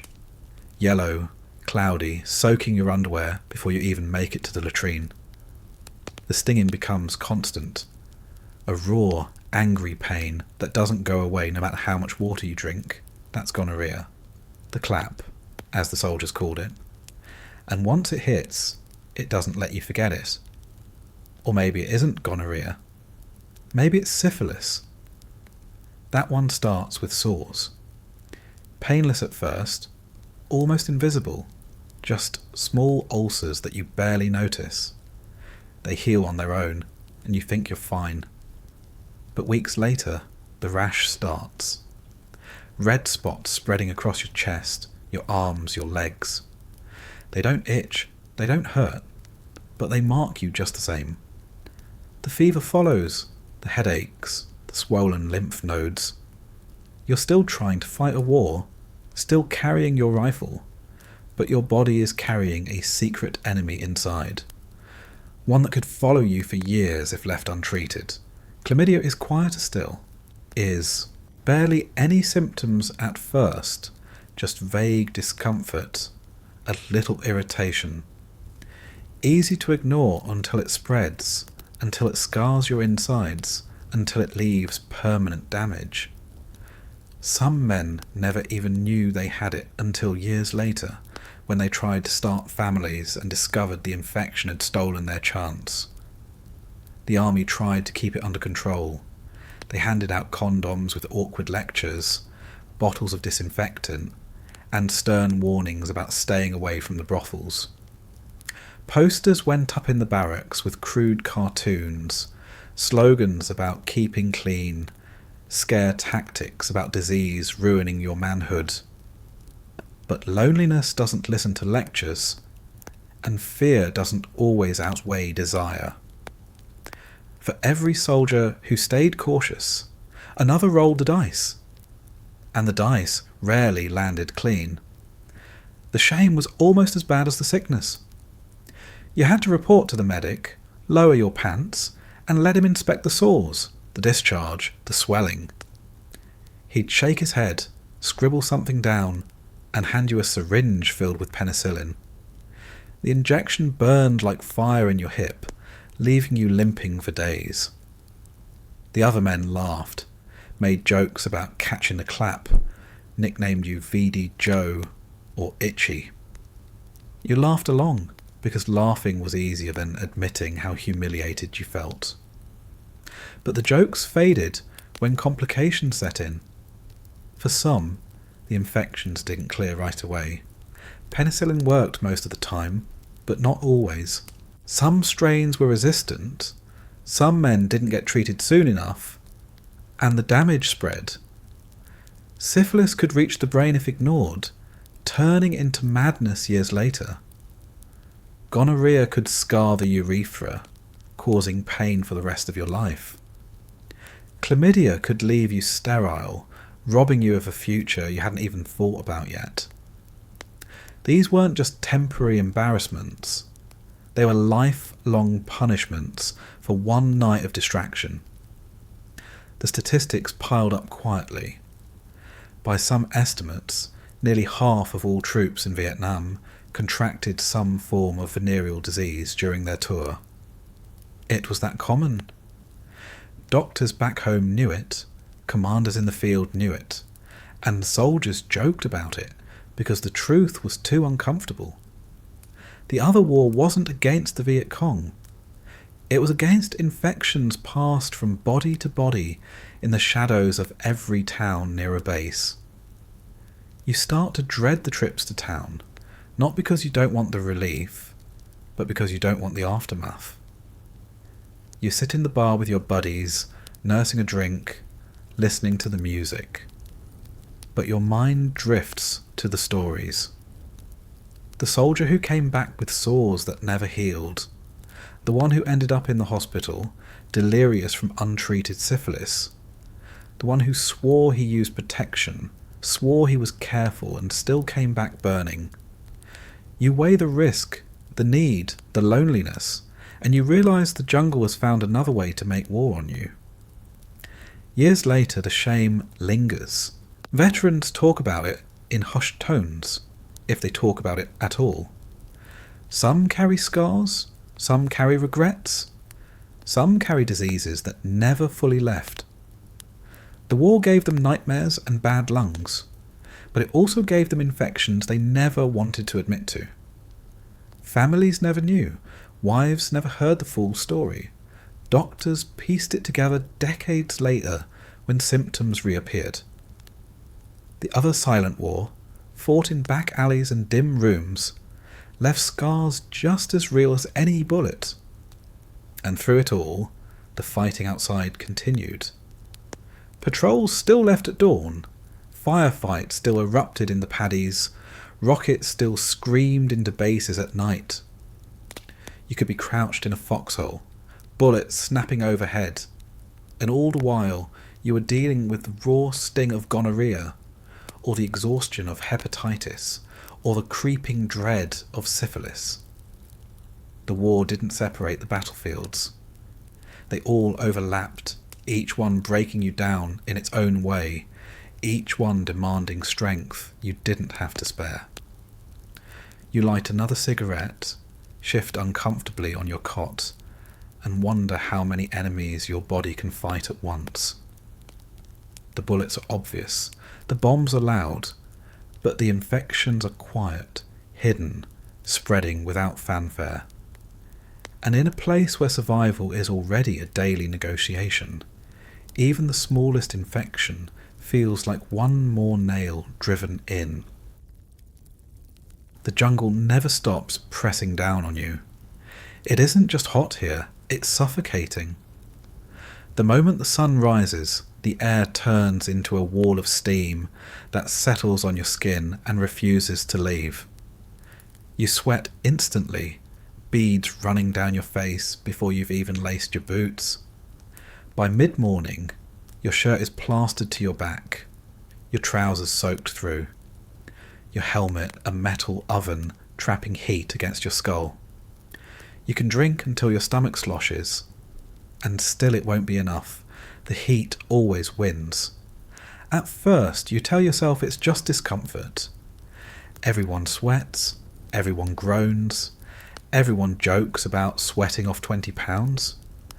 But then you notice the difference between sweating and not sweating. The unlucky ones stop. Their bodies run out of moisture, and instead of dripping, their skin turns dry and hot to the touch, their faces flushed, their eyes glassy. That's the danger sign. That's when heat stroke begins. It doesn't happen all at once. It builds. You're marching through a rice paddy at noon, sun blazing overhead, gear digging into your shoulders, and suddenly your legs feel heavier than usual. Your boots drag through the mud. Your steps slow. You shake your head, tell yourself to push on, but the fog settles in anyway. Your thoughts scatter. Concentration slips, and orders shouted at you sound distant, muffled, like they're coming through water. Your body is overheating, your core temperature climbing past the point where it can function. The dizziness follows. You sway on your feet, nearly stumble into the man next to you. Your vision narrows, black creeping at the edges, spots dancing across your eyes. Your heart pounds like a drum, rapid and hard, but it doesn't feel strong.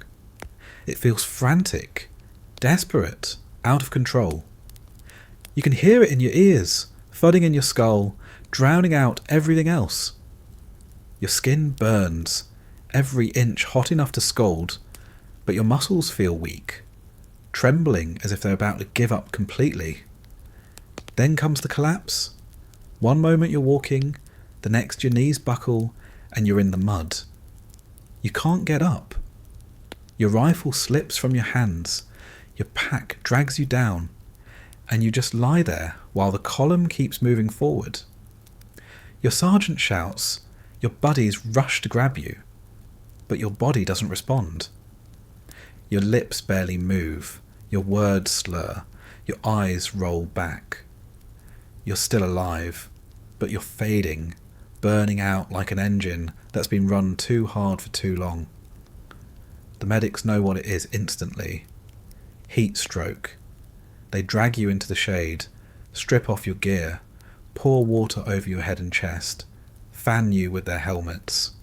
They pry your mouth open and try to force fluids in, but you gag, cough, choke it back up. Sometimes they have IVs, sometimes they don't. Sometimes all they can do is cover you with wet rags and hope your body cools before your organs shut down completely. Because that's what happens when your temperature climbs too high. The brain fries first. Confusion turns to delirium, delirium to seizures, seizures to coma. And then the kidneys fail, the muscles break down, the heart falters. Death doesn't take long if the heat gets far enough ahead. Dehydration is the slower version of the same story. Out on patrol, you sweat constantly, litres at a time, and you can't replace it fast enough. You ration your canteen because you don't know when you'll get more, and before you realise it, you're already behind. The thirst creeps in, dry lips, dry throat, a craving so strong you'd drink from any puddle you find. Some men do. They scoop muddy water into their helmets, strain it through a bandana, and swallow it down, gambling with cholera or dysentery because the thirst is unbearable. Others hold out, but their bodies punish them anyway. The headaches, the cramps, the dizziness, they all arrive sooner or later. Your urine turns dark, almost orange, until eventually it stops altogether. Your tongue sticks to your teeth, your skin sags, and you feel like you're withering in real time. Every movement is agony. Your muscles knot, locking you into spasms that make you double over. Your mind wanders, thoughts drifting aimlessly, hallucinations flashing at the corners of your vision. You hear voices that aren't there, see shapes in the trees that vanish when you blink. It's not the enemy. It's your brain shutting down from lack of water. The commanders know dehydration is constant, so they push salt tablets, those little chalky pills that stick in your throat and taste like dust. You choke them down anyway, because the alternative is worse. You fill your canteen at every chance, even when the water tastes foul, even when you know it could be carrying parasites. You make the trade. Better to risk sickness tomorrow than collapsed today. And still, it isn't enough. The jungle always takes more than you can give back. Some men never come back from it. They collapse in the field, comatose, their bodies too hot to touch. The medics drag them into the shade, pour canteens over them, shout their names, slap their cheeks. Sometimes they wake up, groggy, confused, weak but alive. Sometimes they don't. A young man in his prime, muscles strong, lungs clear, dead in the mud without a bullet touching him.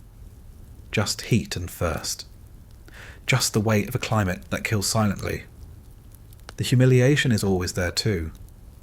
You came ready for gunfights and ambushes, but here you are, crumpled on the ground, helpless, not from enemy fire but from the weather itself.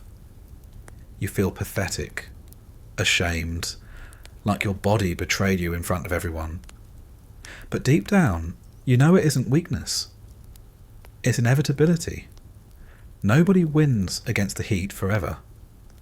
Everyone collapses eventually. It's just a matter of when.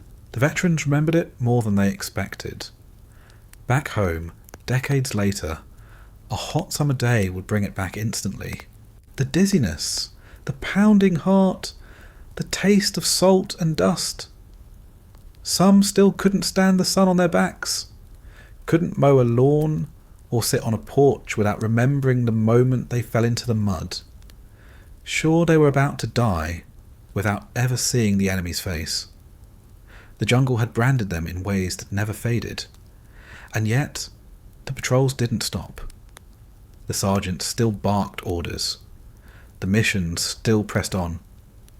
You dragged yourself forward, stumbling, panting, sometimes carried by your buddies, sometimes carrying them when it was their turn to collapse. The war was relentless, and the heat was part of it. Another invisible enemy as deadly as any sniper. You learned to live with the thirst, the cramps, the constant risk of collapse, because there was no alternative. You moved forward, step by step, praying the next patch of shade would be enough to save you. You sit under a tree, helmet off, sweat dripping into the mud, canteen almost empty, and you realise you're fighting a war on two fronts again. One against men with rifles, and one against the sun itself. And in this place, you're never sure which one is more likely to finish you first. Your boots never really dry here.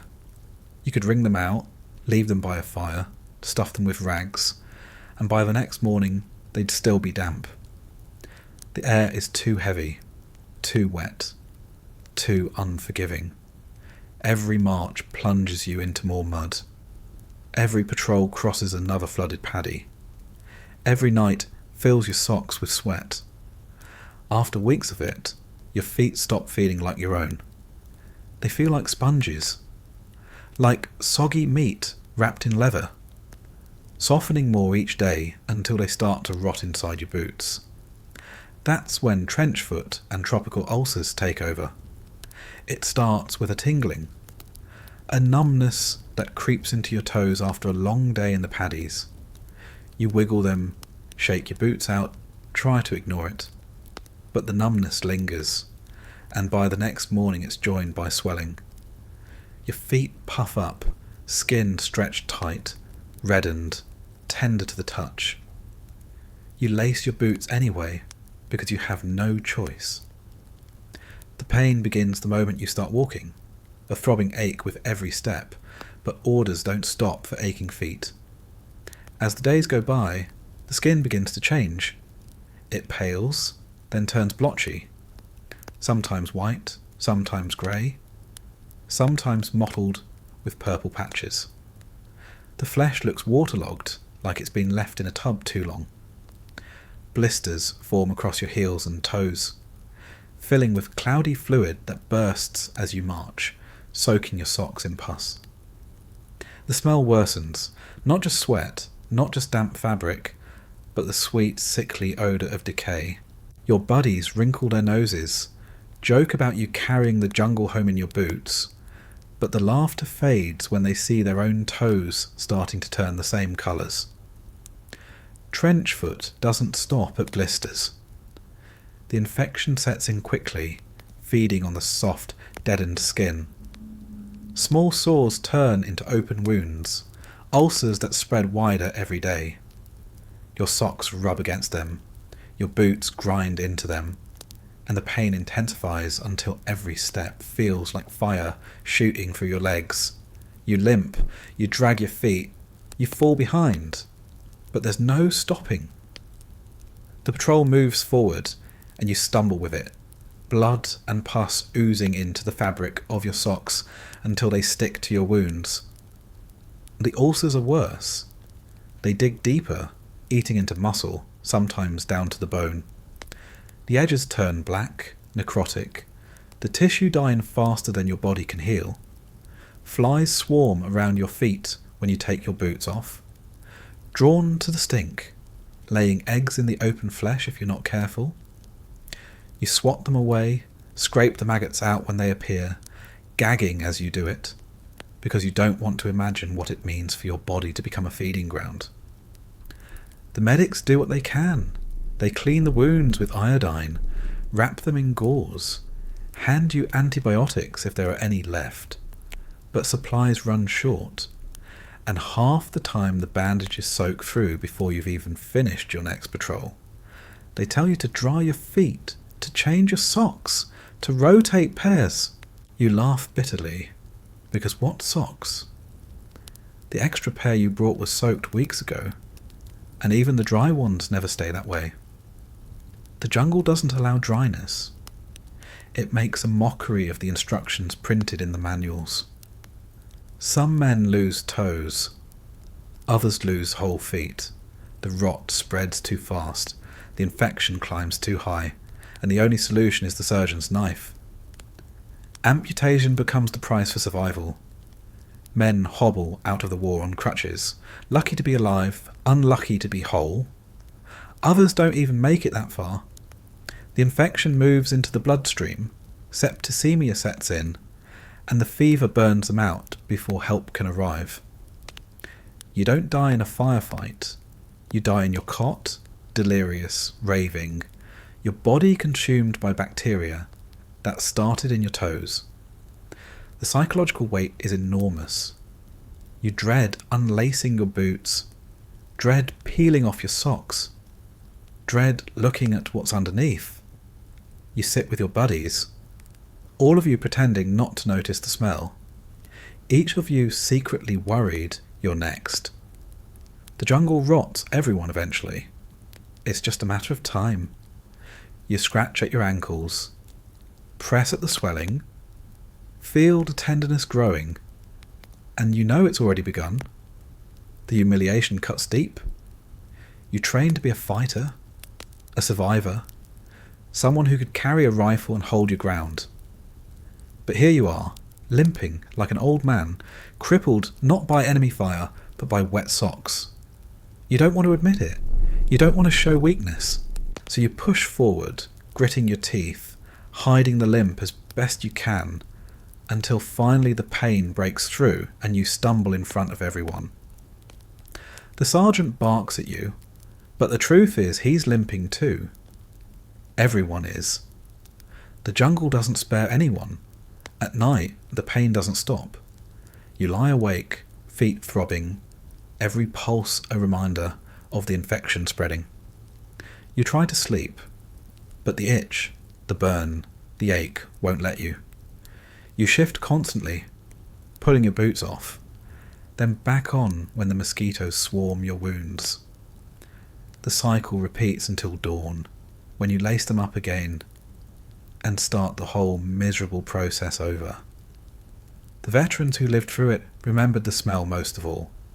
The stink of rot, the sickly sweetness of decaying flesh, the odour that clung to everything. Boots, socks, tents, even the air.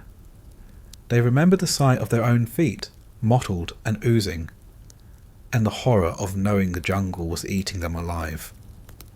Some carried the scars for life, feet twisted, toes missing, skin forever sensitive, ulcers that came back whenever the weather turned damp. It wasn't something you left behind in Vietnam. It followed you home, just like the worms, the fevers, the memories. And the war didn't stop. You still marched, still carried gear, still pushed through swamps and streams, even as your feet disintegrated. You dragged yourself forward, boots squelching, socks soaked, ulcers widening. Because what choice did you have? The enemy didn't wait for you to heal. The jungle didn't give you time. You marched anyway, step by step, rotting as you went, hoping you'd make it further before your body finally gave out. You sit in camp, boots unlaced, feet swollen, sores wrapped in dirty gauze, and you know this isn't the end of it. Tomorrow you'll lace them up again, limp back into the mud, and keep rotting. Because in Vietnam, even your own flesh joins the war against you. The jungle never gave you quiet nights, but the rats made sure you never forgot where you were. They were everywhere, in the rafters of bunkers, scratching at the wood, squeaking and scurrying through the dark. In the latrines, darting along the edges, gnawing at scraps. In the trenches, bold enough to run across your boots while you sat on watch. Some were small, darting shadows barely bigger than your hand. Others were huge, bloated, fat from feeding on trash and waste, their slick tails dragging behind them like ropes. You hated them, but you couldn't escape them. They were part of the war, another enemy you couldn't shoot your way out of. And what you didn't realise at first was that they weren't fighting alone. They carried passengers, fleas, and those fleas carried something worse. You wake up one morning scratching. Not just the usual mosquito bites or the rash from wet socks, but dozens of tiny itches all over your ankles, your waist, your arms. The fleas are biting, leaving little red welts in neat clusters. They crawl through your clothes, leap from one man to another, swarm through the canvas tents until everyone is scratching. It's annoying, humiliating. Just one more thing making sleep impossible. But annoyance turns serious when the fever begins. Typhus doesn't wait politely. It hits hard. At first you think it's another bout of malaria or dengue. Headache, chills, muscle aches, the usual pattern of sickness here. You're used to fevers by now, but this one is different. It climbs higher, faster, burning through your body until your skin is hot to the touch, and your head throbs like it's splitting open. You sweat through your uniform in minutes, then shiver so hard your teeth rattle. You try to stand, but your legs wobble, your vision spins, and you collapse back onto your cot. The rash is the next clue. It begins as small pink spots on your chest, then spreads outward, creeping across your arms, your legs, your back. At first it looks harmless, just another jungle rash, but it deepens, turning darker, redder, blotchy, spreading until your whole body is covered in angry patches. It itches, it burns, it marks you as another victim. The medics glance at it, shake their heads, and they know. Typhus. Another gift from the fleas that came crawling in with the rats. The headache grows unbearable. It feels like someone is driving nails into your skull. Your eyes ache, your ears ring, and even the faintest light feels like knives stabbing into your brain. You groan, you clutch your head, you beg for relief, but nothing eases it. Aspirin does nothing. Cool cloths do nothing. The fever rages, and the headache pounds without mercy. You drift in and out of consciousness, sometimes babbling nonsense, sometimes screaming, sometimes lying silent and still. Then come the hallucinations. Typhus brings delirium that rivals malaria. You see things that aren't there. Shadows moving, figures standing at the edge of your vision, voices whispering in the darkness. You don't know if it's the fever or the war itself blending into your dreams, but either way, you lose your grip on reality. Your buddies try to calm you, pin you down when you thrash, hold you steady when you scream. Some nights you lie there staring at the canvas ceiling, whispering names of people who aren't in the tent, people who might not even be alive anymore. Your body weakens quickly. You stop eating, stop drinking, stop moving, except when the fever shakes you into convulsions. The medics check your pulse, weak and rapid, your blood pressure dangerously low. They do what they can. Antibiotics if they have them, fluids if they don't run out, cold compresses to drag your temperature down. But the supplies are stretched thin, and not everyone gets the treatment they need in time. Typhus can kill quickly if left unchecked. Pneumonia sets in, dehydration worsens, the brain swells under the constant fever, and within days a man can go from marching on patrol to lying dead in his cot. The source is everywhere. The rats carry the fleas bite the soldiers, and the cycle repeats endlessly. You can't eliminate the rats, there are too many. You shoot at them, set traps, stomp them under your boots, and still they keep coming, drawn by the food scraps, the waste, the warmth of human tents. They breed in the thousands, skittering in the shadows, chewing through sandbags, gnawing wires in the radio equipment.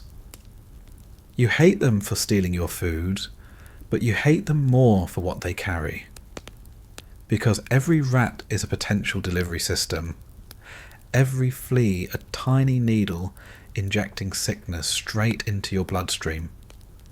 The army knows it too. They fumigate camps, spray insecticides, hand out powders to dust into your bedding. You shake the powder over your cot, coughing as the chemical cloud fills your tent, but by morning the fleas are back, biting as if nothing happened. The rats ignore the traps, or worse, drag them away, clever enough to keep outsmarting you. It feels hopeless, a losing battle against creatures so small, so persistent, so perfectly adapted to this hellish place. The stigma of typhus is heavy. No one wants to admit they're sick from fleas, sick from rats. It feels degrading, humiliating, like being dragged down to the level of the vermin themselves. You try to hide the rash under your uniform, pretend the fever is just a cold, but your trembling hands and your vacant eyes give you away. You can't hide the delirium, the hallucinations, the stink of sickness pouring out of your pores. Everyone knows, everyone's afraid, because they know the fleas are biting them too. They know they could be next. The long-term damage is brutal. Survivors of typhus don't always walk away unscathed. The fever scars the body, weakens the lungs, leaves the heart strained, the brain clouded. Some veterans, decades later, still struggled with headaches that never left, dizziness that returned in waves, memory gaps that could never be explained. Doctors back home sometimes dismissed it, chalking it up to stress. But the truth was simple. The jungle left something behind in their blood, something that didn't fade. And all the while the war outside didn't stop. You still had to march, still had to patrol, still had to carry your rifle through the paddies, even when your body was burning alive. You dragged yourself forward, half conscious, leaning on your buddies, stumbling through the mud while the fleas clung to your ankles and bit you again. The rats ran across the trail ahead, squeaking and bold, their fleas ready to leap, ready to carry the next infection to the next soldier. You lie in your cot at night, scratching at the rash, fever burning, head pounding, and you listen to the squeaks in the rafters. You know they're up there, gnawing, pissing, dropping fleas with every step. You close your eyes and try to block it out, but the scratching continues, the bites continue, the fever continues. The rats don't care if you're strong or weak, careful or careless. They don't care that you're a soldier in a war. To them you're just another warm body, another host, another victim. And in Vietnam, that was enough to bring you down as surely as a bullet. The mosquitoes never stop. You can slap them until your palms sting, douse yourself in repellent until you reek of chemicals, light coils of smoky insecticide that choke you before they choke the bugs. And still they swarm. They land on your hands, your neck, the back of your ears, slipping under your shirt collar, crawling beneath your sleeves, biting through socks thin from too many wet marches. You accept that they're part of the background now, like the heat or the mud. But what you don't think about is that every bite is a coin flip. Every sting could be carrying something.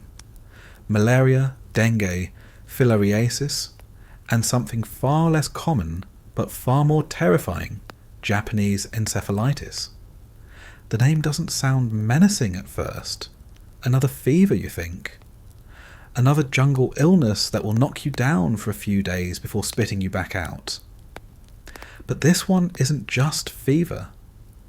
It's something that goes straight for the control center, the brain itself, turning your mind into a battlefield.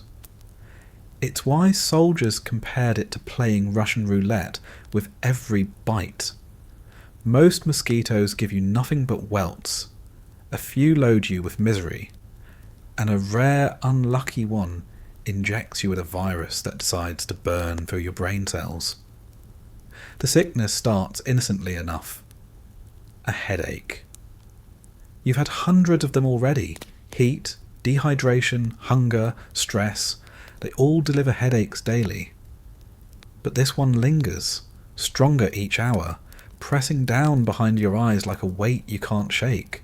You rub your temples, squint in the sun, blame it on the endless patrols. But the pain doesn't fade. By night, the fever joins in, hotter than anything you've felt in weeks, leaving you sweating through your cot, tossing under the netting, groaning quietly while your buddies shift uneasily nearby. The nausea hits next. Your stomach turns against you, rejecting food, rejecting water, rejecting even the smallest sip of coffee. You vomit until your ribs ache, dry heave until your throat burns raw, and when you finally collapse back onto the canvas, the fever spikes higher. Your muscles ache like they've been pulled apart. Your skin burns, and your head pounds like someone's driving nails through your skull. It feels like malaria, feels like dengue, feels like every other fever you've already fought through, but worse. More focused, more merciless. Then the real symptoms appear, confusion. You wake in the middle of the night, staring at the ceiling, and you don't know where you are. The sound of insects and frogs is deafening, but it doesn't register as the jungle anymore. You mumble nonsense to your buddies, slur your words, ask for people who aren't there. They try to calm you, but your eyes are glassy, unfocused, drifting. By morning you can't even sit up. Your limbs don't respond, your arms heavy, your legs stiff, your speech reduced to whispers. That's when they realise this isn't ordinary fever. This is something else. The seizures come without warning. One moment you're lying still, the next your body jerks violently, limbs thrashing, eyes rolling back. Your buddies pin you down so you don't bite your tongue, but they're terrified, helpless, watching you convulse in the mud. Foam gathers at your mouth. Your body stiffens, then relaxes, only for the cycle to repeat again minutes later. You drift in and out of consciousness, sometimes staring blankly, sometimes screaming, sometimes silent as if the fever has finally stolen your voice. The medics scramble, but they're limited. Japanese encephalitis has no cure, no miracle drug, nothing to kill it once it's inside you.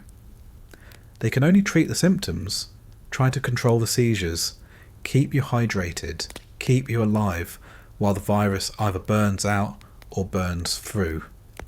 Some men survive, barely. Others die within days, their brains too swollen, their bodies too weak to endure. It's a lottery no one signed up for. For the ones who make it through, survival doesn't always mean recovery. The virus leaves scars, not on the skin, but on the brain itself. You regain consciousness weeks later, but your mind isn't the same. Your memory is foggy, your thoughts scattered, your words slow and slurred. Some men lose the ability to walk properly, their legs stiff, their balance gone. Others shake constantly, tremors that never leave, hands that can't hold a rifle steady. Some never speak clearly again, voice is broken, thoughts trapped behind damaged nerves. The war moves on without you, but you're left behind in a body that no longer obeys, a mind that feels like it's been carved apart. The fear of it hangs heavy even among the healthy.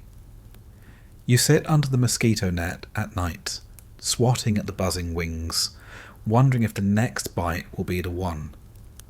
Malaria you expect, dengue you fear, but encephalitis is the nightmare no one wants to think about. Rare but devastating, like a hidden landmine waiting under the skin. You see your buddy convulsing on the ground, see the medics shouting, see the stretcher hauling him away, and you realise it could be you tomorrow. The army tried vaccines, but not everyone got them.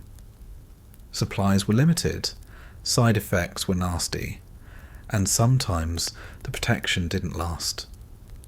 You took your chances like everyone else, rolling up your sleeve when told, wincing at the sting, and hoping the shot would hold.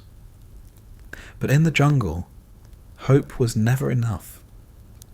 The mosquitoes didn't stop biting just because you'd been jabbed once. They bit, and they bit, and they bit, and every bite was another spin of the cylinder.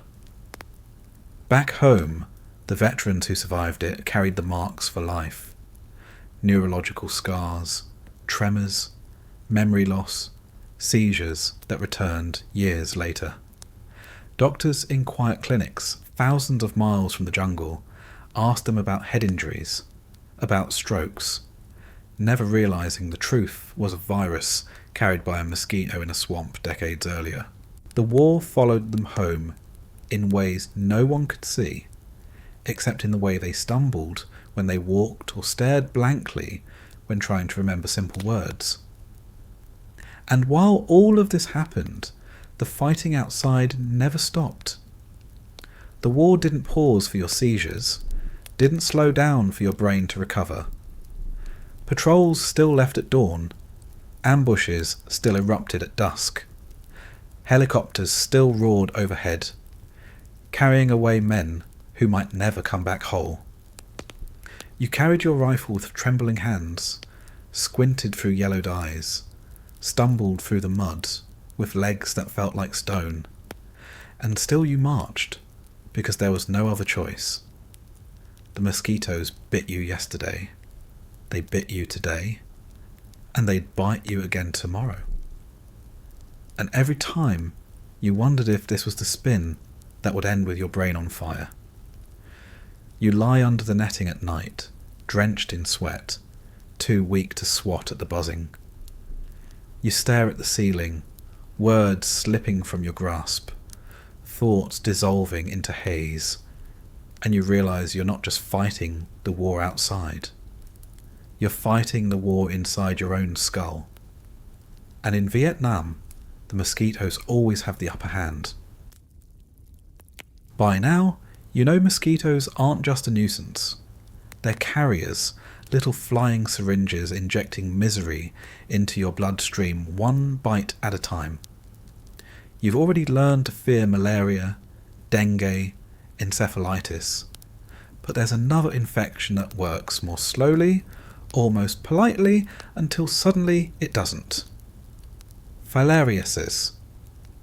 The name sounds clinical, detached, like something you'd read in a medical journal, but soldiers called it by its crueler consequence, elephantiasis. The swelling, the grotesque reshaping of the body, the warping of flesh until you no longer recognise yourself in the mirror. It begins with the smallest of things. Another mosquito bite, indistinguishable from the thousands you've slapped away already.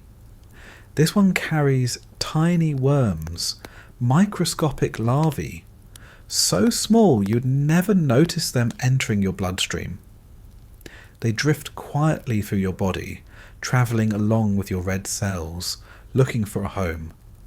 They find it in your lymphatic system, the network of vessels and nodes meant to keep your body clean, to carry waste away, to protect you from infections.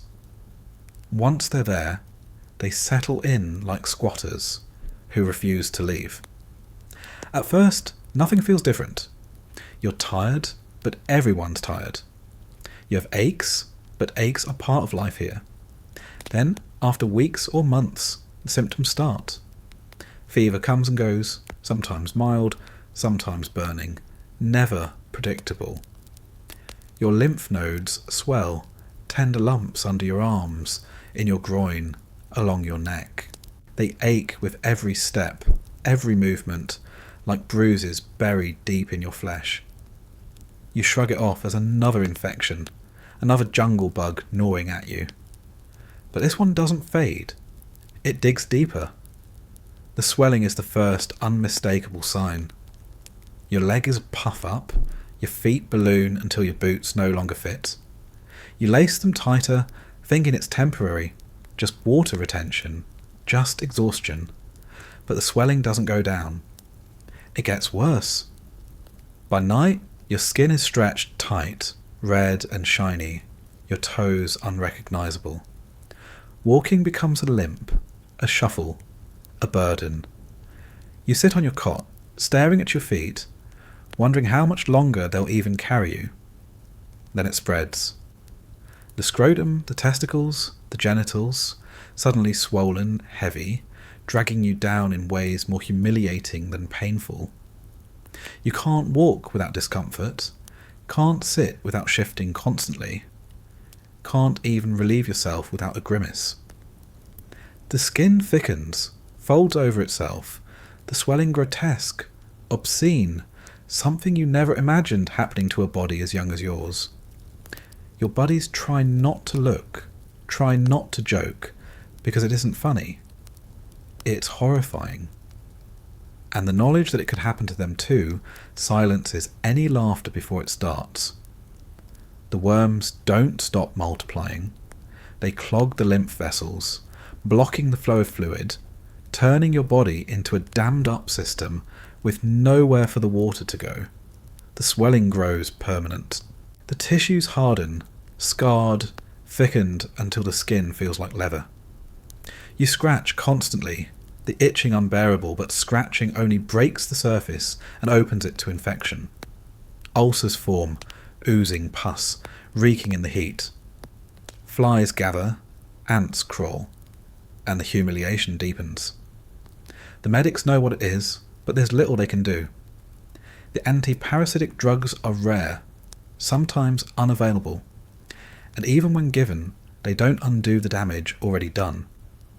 The worms may die, but the scars remain, the swelling remains, the disfigurement becomes permanent. They wrap your limbs, try to reduce the fluid, but the relief is minimal. You're left to carry the weight, literally, for the rest of your life. The mental toll is unbearable. You join the war thinking about combat, about survival, about making it home in one piece. You didn't imagine coming back unrecognisable, your body warped, your masculinity twisted into a grotesque parody. You don't want to undress in front of anyone. You avoid the medic's tents, avoid your buddy's eyes, avoid talking about it at all. But the jungle doesn't care about your pride. It robs you of dignity as easily as it robs you of health. The itching worsens at night. You lie awake scratching until you bleed, unable to stop, driven half mad by the sensation. Your legs throb, your groin aches, your body feels alien. You dream of worms wriggling under your skin, of your lymph vessels bursting open, of your flesh stretching until it splits. You wake drenched in sweat, heart pounding, sure you can feel them moving inside you. And maybe you can. The veterans who carried it home remembered the looks. Doctors staring at their swollen limbs, their hardened skin, their scarred tissues, unsure what to do. Families whispering, wives horrified, children confused. Elephantiasis wasn't just painful. It was visible. It marked you forever. A badge of the jungle's cruelty carved into your flesh. It didn't kill quickly. It didn't kill at all sometimes. It just ruined. It stole function, stole dignity, stole the ability to live without shame. And even while it developed, even while the swelling grew, the war didn't stop. You still marched, still carried your rifle, still trudged through the paddies with legs twice their normal size, with boots that cut into your swollen feet, with groin so heavy it made every step agony. You moved slower, weaker, distracted, vulnerable. The enemy didn't need to shoot you. The mosquitoes had already won. You sit in the mud, boots half off, swollen legs glistening in the heat, and you realise this isn't temporary. This isn't something you can sweat out or vomit out or wait out. This is permanent. The jungle has taken part of you and twisted it beyond repair. And you wonder how many more hidden enemies are waiting in the buzzing wings around you, ready to spin the cylinder one more time. The jungle wasn't just filled with mosquitoes and rats, it slithered too. You didn't always see them, but you knew they were there. Sometimes you caught a glimpse of scales sliding off a path, a tail disappearing into the grass, the ripple of water disturbed by something long and alive. Other times you stepped too close before you realised, and that's when the real danger began. Vietnam was thick with snakes, and they didn't care if you were armed with an M16 or just trying to cross a ditch. Cobras, kraits, vipers, silent, coiled, waiting. One wrong step could change everything. The bites happened fast. You're moving through knee-high grass, sweat dripping, rifle in your hands, and suddenly there's a snap at your ankle. At first, it feels like little more than a sharp jab, like being stuck with a thorn. You glance down and see twin puncture marks swelling red against your skin. If you're unlucky, the snake is still there, coiled and hissing, its hood flared or its body sliding away into the brush. Your buddies shout, "Drag you back," and the panic begins.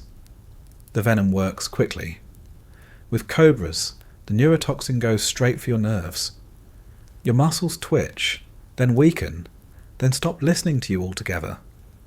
Your eyelids droop, your voice slurs, your breathing slows.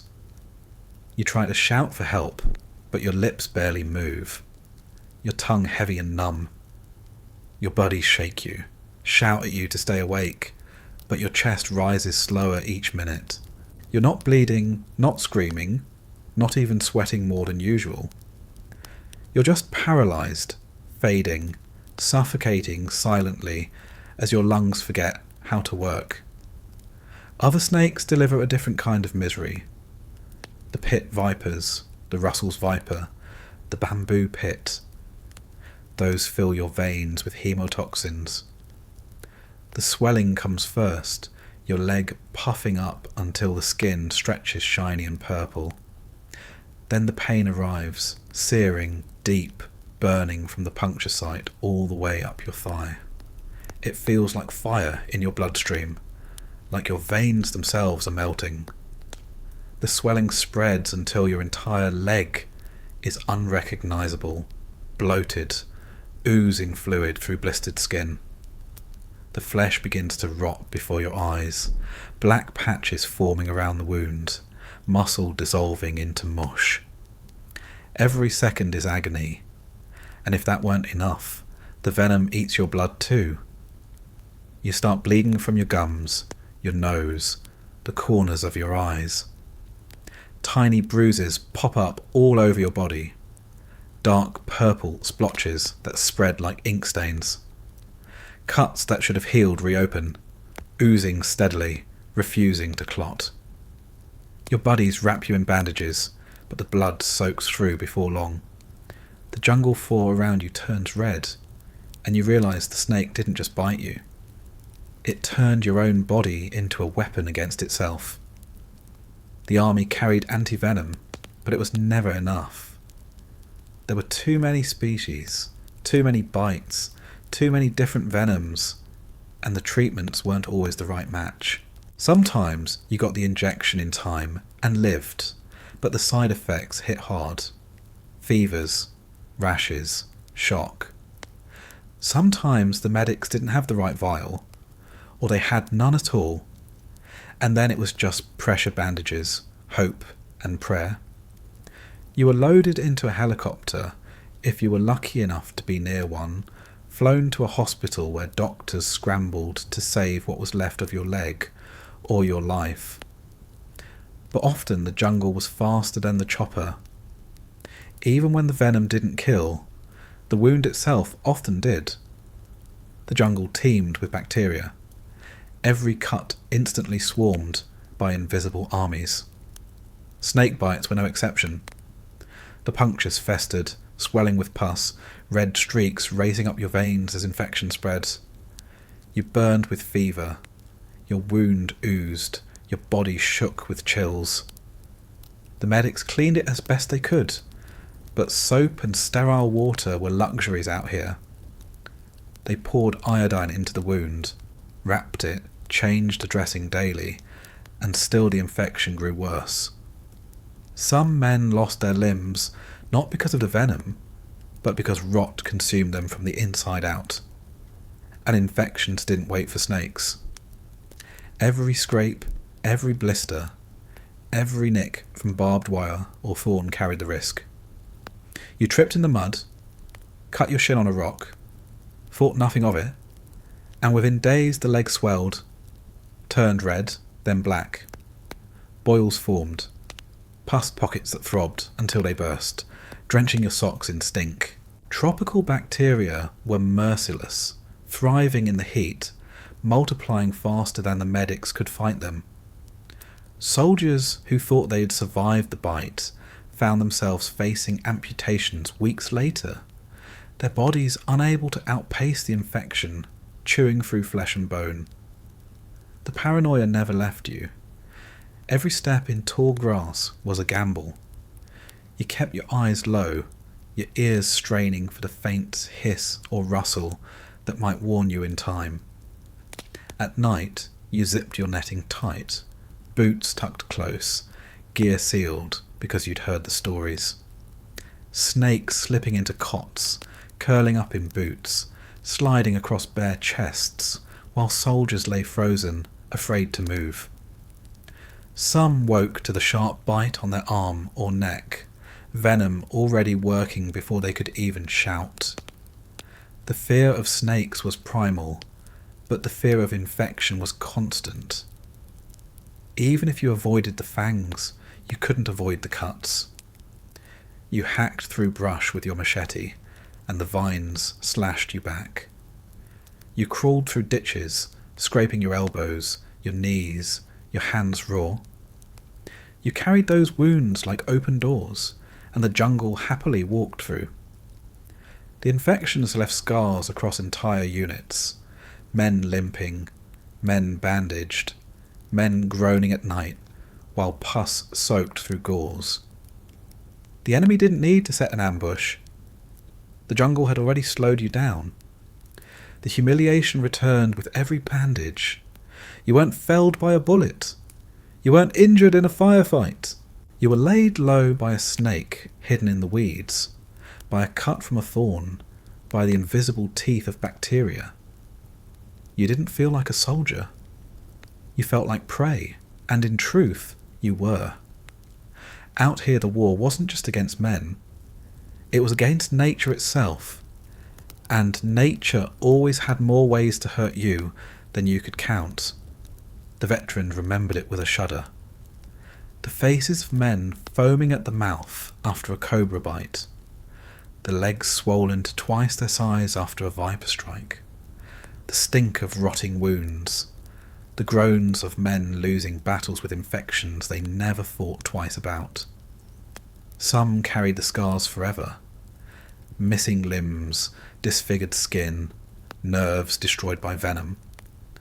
Others carried the nightmares, the memory of lying helpless on the jungle floor, knowing the poison was spreading, knowing there might not be time for rescue. And through it all, the war never slowed. Patrols still marched, ambushes still came, firefights still erupted.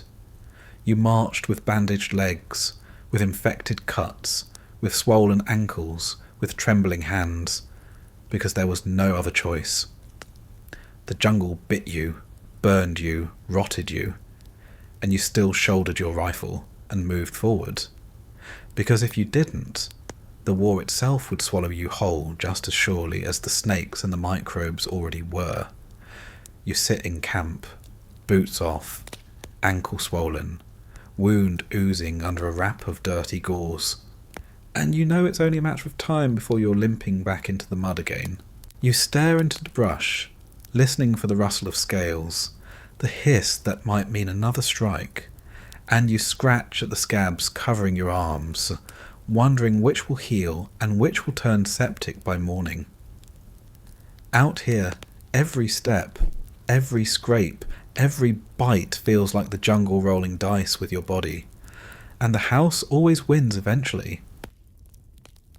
The jungle never let your skin rest. If the heat didn't soak you in sweat, the rain did.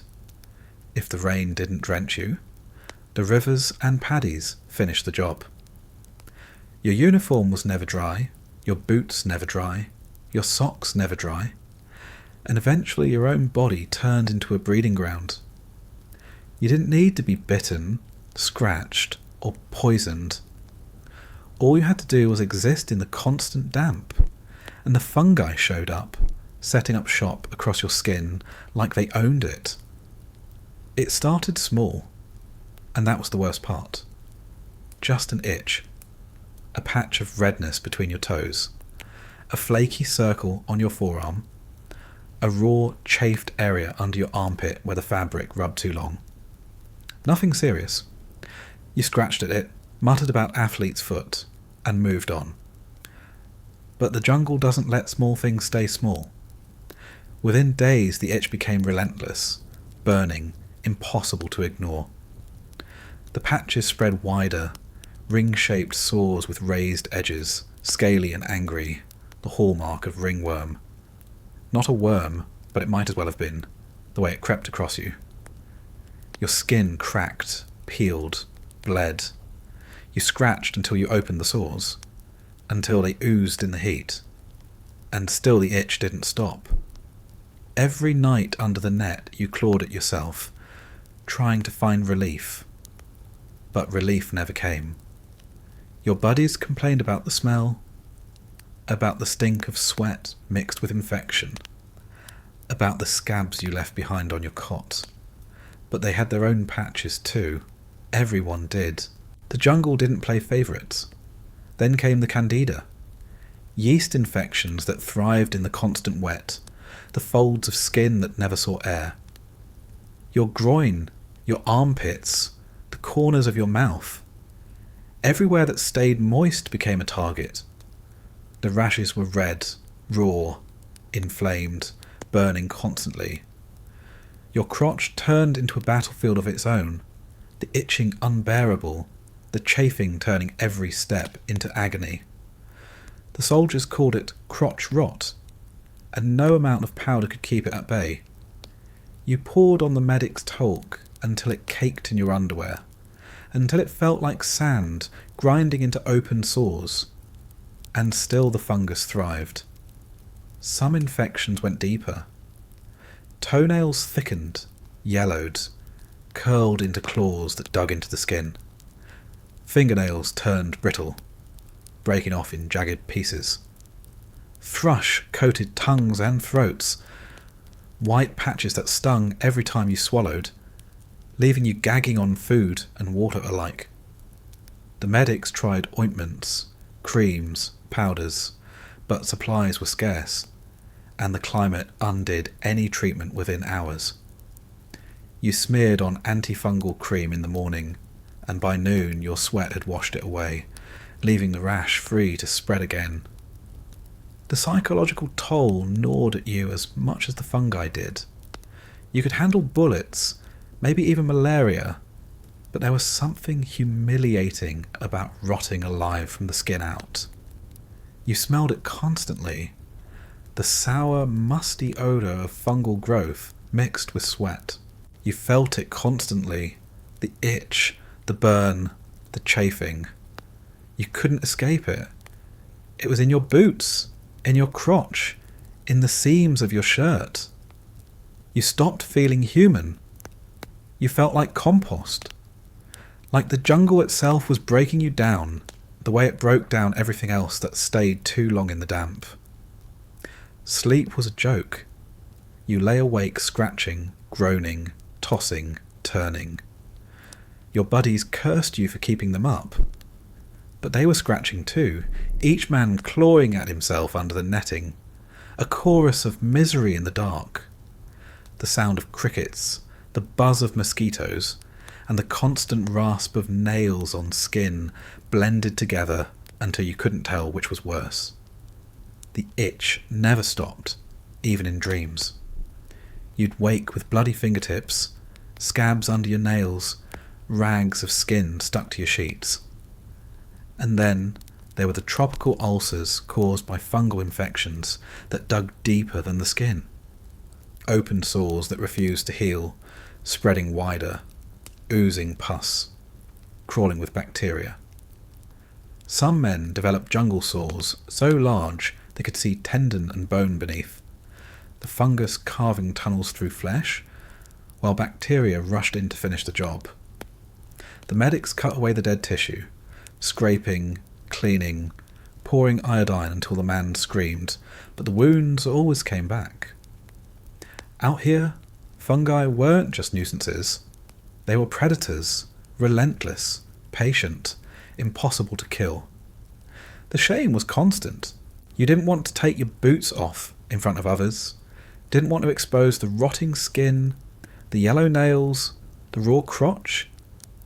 You sat with your legs crossed, your arms folded, trying to hide the sores. But everyone knew. Everyone smelled it. Everyone saw the way you limped, the way you scratched, the way you winced when you moved. There was no hiding in the jungle. The rot always showed itself eventually. Veterans remembered the itching long after the war ended. They joked bitterly about it, called themselves walking petri dishes. But the truth was, it wasn't funny. Some never lost the fungal infections. Decades later, toenails still thick, rashes still flaring up in humid summers, skin still sensitive to sweat and heat. Doctors back home treated it like minor stuff, prescribing creams, telling them to keep dry, never understanding that in Vietnam dryness was impossible. Once the fungi had claimed you, they never really let you go, and even while you were itching, scratching, bleeding, you still had to fight. Patrols didn't pause for ringworm, ambushes didn't wait for crotch rot to clear, helicopters didn't reschedule because you were too raw to walk. You marched anyway, thighs chafed, armpits burning, feet oozing, rifle slipping in sweaty hands. The enemy didn't have to fire a shot to make you miserable. The jungle's smallest organisms were already winning. You sat in the shade, shirt open, scratching at your belly until it bled, sweat dripping into the sores, stinging until your eyes watered. You didn't care. You just kept scratching, because that was all there was to do. Scratch, bleed, sweat, and hope it wouldn't get worse, though you knew it always did.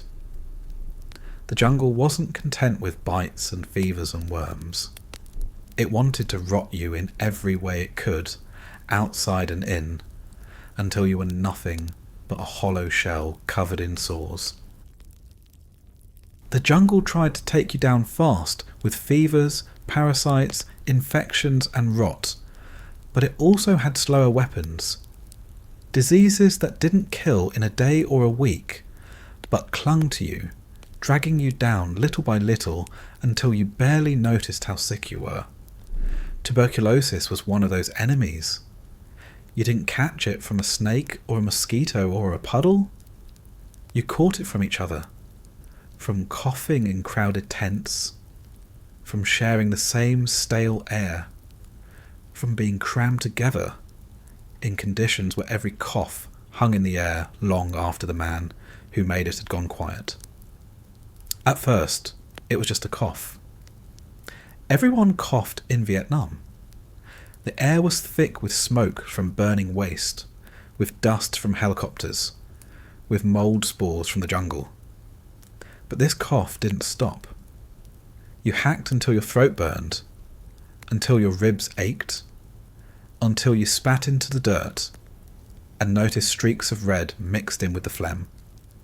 You told yourself it was nothing, just irritation, just another infection that would pass. But the cough followed you everywhere, on patrol, in camp, lying awake at night, while your buddies muttered and rolled away from you. The weight loss came next. You weren't eating much anyway. Rations barely touched your appetite in the heat, but this was different. No matter what you forced down, the pounds melted away.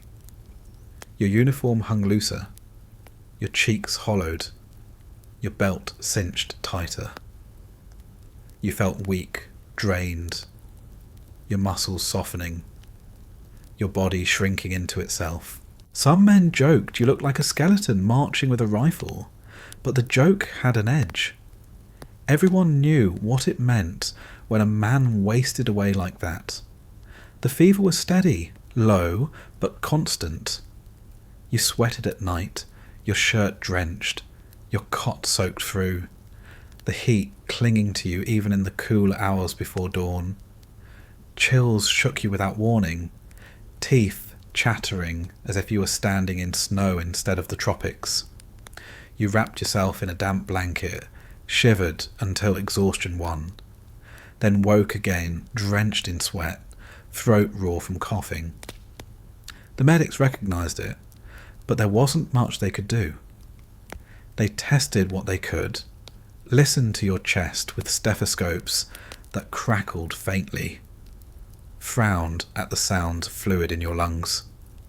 They handed you pills if they had them, antibiotics that worked if you took them for months, but supplies were patchy, treatment inconsistent, and men rarely got the full course. Out in the field, pills went missing, rations were lost, and discipline slipped. You swallowed a few tablets, felt a little better, stopped too soon, and the disease dug deeper, harder, stronger. When it advanced, it became unmistakable. You coughed so hard you spat clots of blood, dark and thick, splattering into the dirt at your feet.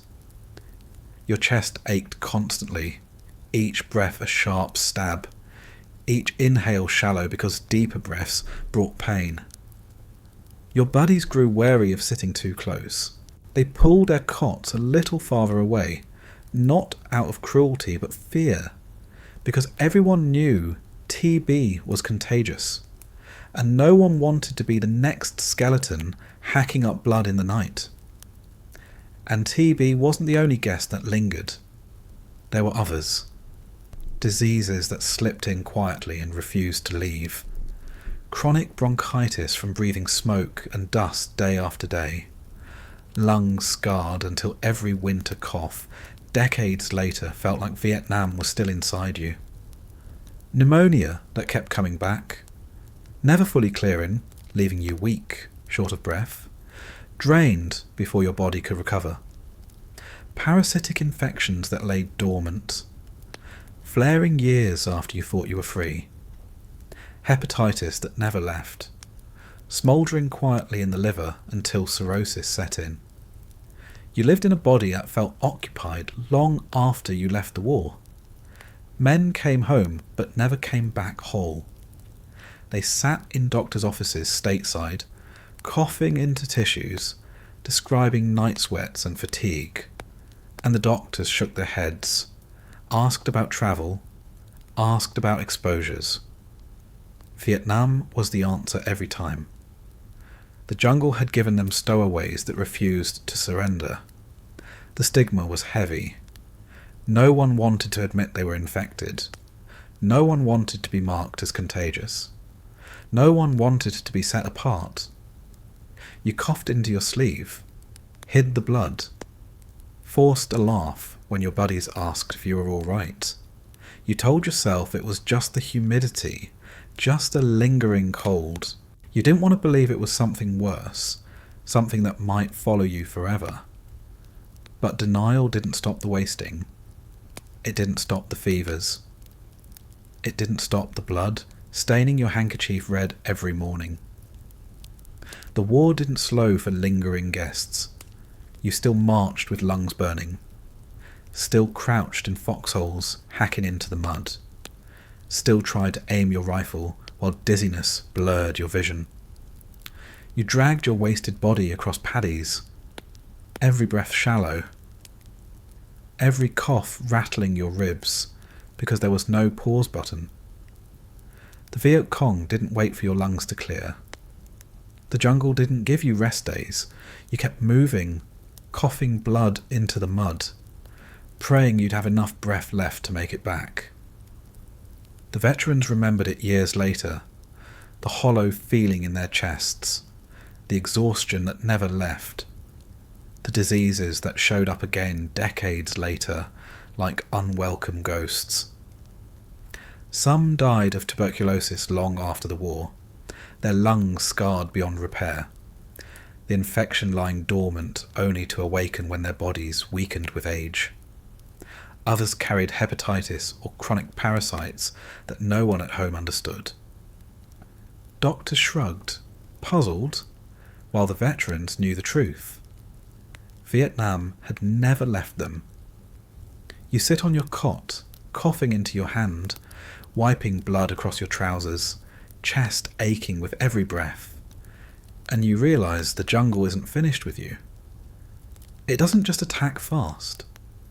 It lingers, settles in, makes a home inside you. The bullets may miss, the mines may fail, but the sickness waits patiently, digging deeper with every cough, every night sweat, every drop of blood. Out here, survival doesn't mean staying alive today. It means wondering what you'll be carrying with you tomorrow, and the day after, and for the rest of your life. By the time you've lived through the heat, the rot, the fevers, and the infections, your body isn't the only thing that's unravelling. Your mind begins to crack too. No one talked much about mental health back then, not in the barracks, not in the field, not in the letters home. You were supposed to be tough, supposed to endure, supposed to keep moving forward no matter what. But the jungle didn't just wear down your muscles and your organs. It wore down your thoughts, your sanity, your willpower. And when your body and mind collapsed together, it was the most dangerous sickness of all. It didn't happen overnight. And at first, it was just exhaustion. You were always tired, always anxious, always on edge. You never really slept, just drifted in and out, jolted awake by gunfire, by rocket attacks, by nightmares that felt real enough to leave your heart pounding. The diseases made it worse. Fevers kept you awake. Diarrhea dragged you out of bed every hour. Itching from fungus left you clawing at yourself until dawn.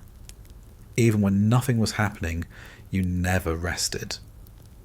Your body was always fighting something, and your mind never got the chance to recover. The paranoia built slowly. You started jumping at every sound, every rustle in the trees, every splash in the paddies. You knew the enemy was out there, and you knew disease was inside you. You didn't trust your water, your food, your own body. A stomach cramp made you wonder if it was cholera. A headache made you fear it was encephalitis. A cough made you think of tuberculosis. Every symptom was a potential death sentence, and the stress ate at you until you couldn't tell the difference between real danger and imagined doom. Then came the breaking points. Men already weakened by malaria, hepatitis, dysentery, or infections simply couldn't hold the mental line anymore.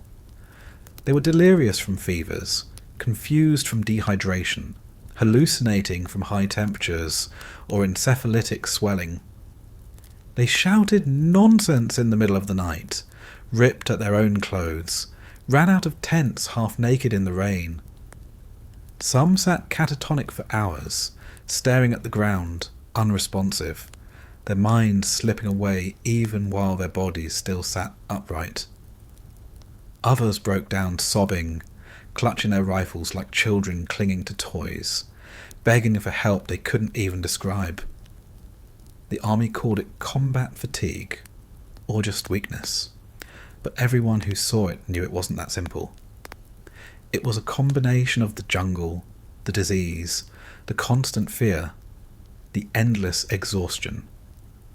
When your body was racked by parasites, your liver inflamed, your feet rotting, and your stomach tied in knots. Your brain couldn't fight off the weight anymore. It collapsed under the pressure, and men who looked fine one day were unreachable the next. The humiliation was heavy. No one wanted to admit their mind was slipping. You could talk about dysentery, joke about crotch rot, even groan about malaria, but you didn't talk about hearing voices. You didn't admit you couldn't stop shaking. You didn't confess that you couldn't make yourself step out on patrol because you were sure the next step would be your last. Silence was the rule, and silence only made it worse. The diseases themselves fed the breakdowns. High fevers brought hallucinations. Malaria left men shivering and delirious, mumbling nonsense while their buddies tried to keep them from wandering into the jungle at night. Encephalitis left seizures, confusion, and long gaps in memory. Hepatitis brought exhaustion so deep it tipped into depression. Men too weak to care if they lived or died. Chronic diarrhea and constant infections wore down patience until men snapped over small things. A misplaced sock, a joke taken the wrong way, a cough that wouldn't stop. The body broke and the mind followed. Some men turned violent. A soldier already weakened by days of fever, sleep deprivation, and fear could lash out suddenly, swinging at his buddies, firing at shadows, screaming uncontrollably. Others turned inward, sinking into despair so deep they refused to move, refused to eat, refused to speak. You'd sit next to a man who used to laugh and crack jokes, and now he just stared into the mud, flies crawling across his face while he didn't even blink. The medics did what they could, but they weren't trained for this. They treated fevers with quinine and infections with antibiotics. But when a man's mind cracked, there was little to offer. Sometimes they dosed him with sedatives, knocked him out for a while, brought a few hours of quiet. Sometimes they evacuated him, shipped him to a hospital where psychiatrists might try to patch him up. But most of the time, they just left him in his cot, hoping he'd come back to himself before the next patrol. The stigma never left. Men who broke down were whispered about, pitied, sometimes ridiculed. The army didn't reward weakness. You were expected to march, to fight, to endure, even if your body was leaking blood and your brain was collapsing. But everyone secretly feared the same fate. Everyone knew it could happen to them too. All it took was one fever too many, one night too long without sleep, one infection too painful, and the cracks would open. The veterans remembered those moments more than they expected. Years later, they still dreamed of fever hallucinations, of men raving in the dark, of buddies breaking down in silence until they never spoke again. Some carried their own scars home: depression, anxiety, paranoia, the lingering consequences of a mind battered by disease and war at the same time. Doctors back home didn't always see the connection. They called it nerves, stress, adjustment trouble. But the men knew. Their minds had rotted just like their feet, eaten away by conditions no one back home could picture. And while all of it happened, the war never stopped. Patrols left on time, firefights erupted without warning, rockets slammed into bases at night. You fought with a trembling body and a collapsing mind because there was no other option. You marched half delirious, coughing, scratching, bleeding, hallucinating, and still the sergeant shouted at you to move faster. You staggered forward because stopping meant being left behind, and being left behind meant dying alone in the mud. You sit on your cot, fever burning, head swimming, thoughts racing in circles you can't control. You scratch at sores, clutch your ribs, cough until blood stains your sleeve. You don't know if the shadows moving in the corner are real or not. Don't know if the whispers in your ears are your buddies or something your brain invented. Your body is failing, your mind is failing, and the jungle doesn't care. It keeps pressing down, relentless, until there's nothing left to give. Making it home was supposed to mean you'd survived. You dodged bullets, walked out of ambushes, crawled away from mortar blasts, and somehow kept your body intact enough to board the flight back. You stepped off the plane, boots on American soil again, and the war was officially behind you. But the truth was that a part of Vietnam had followed you, hidden in your blood, your lungs, your liver, your nerves, your mind. You left the jungle, but the sickness didn't leave you.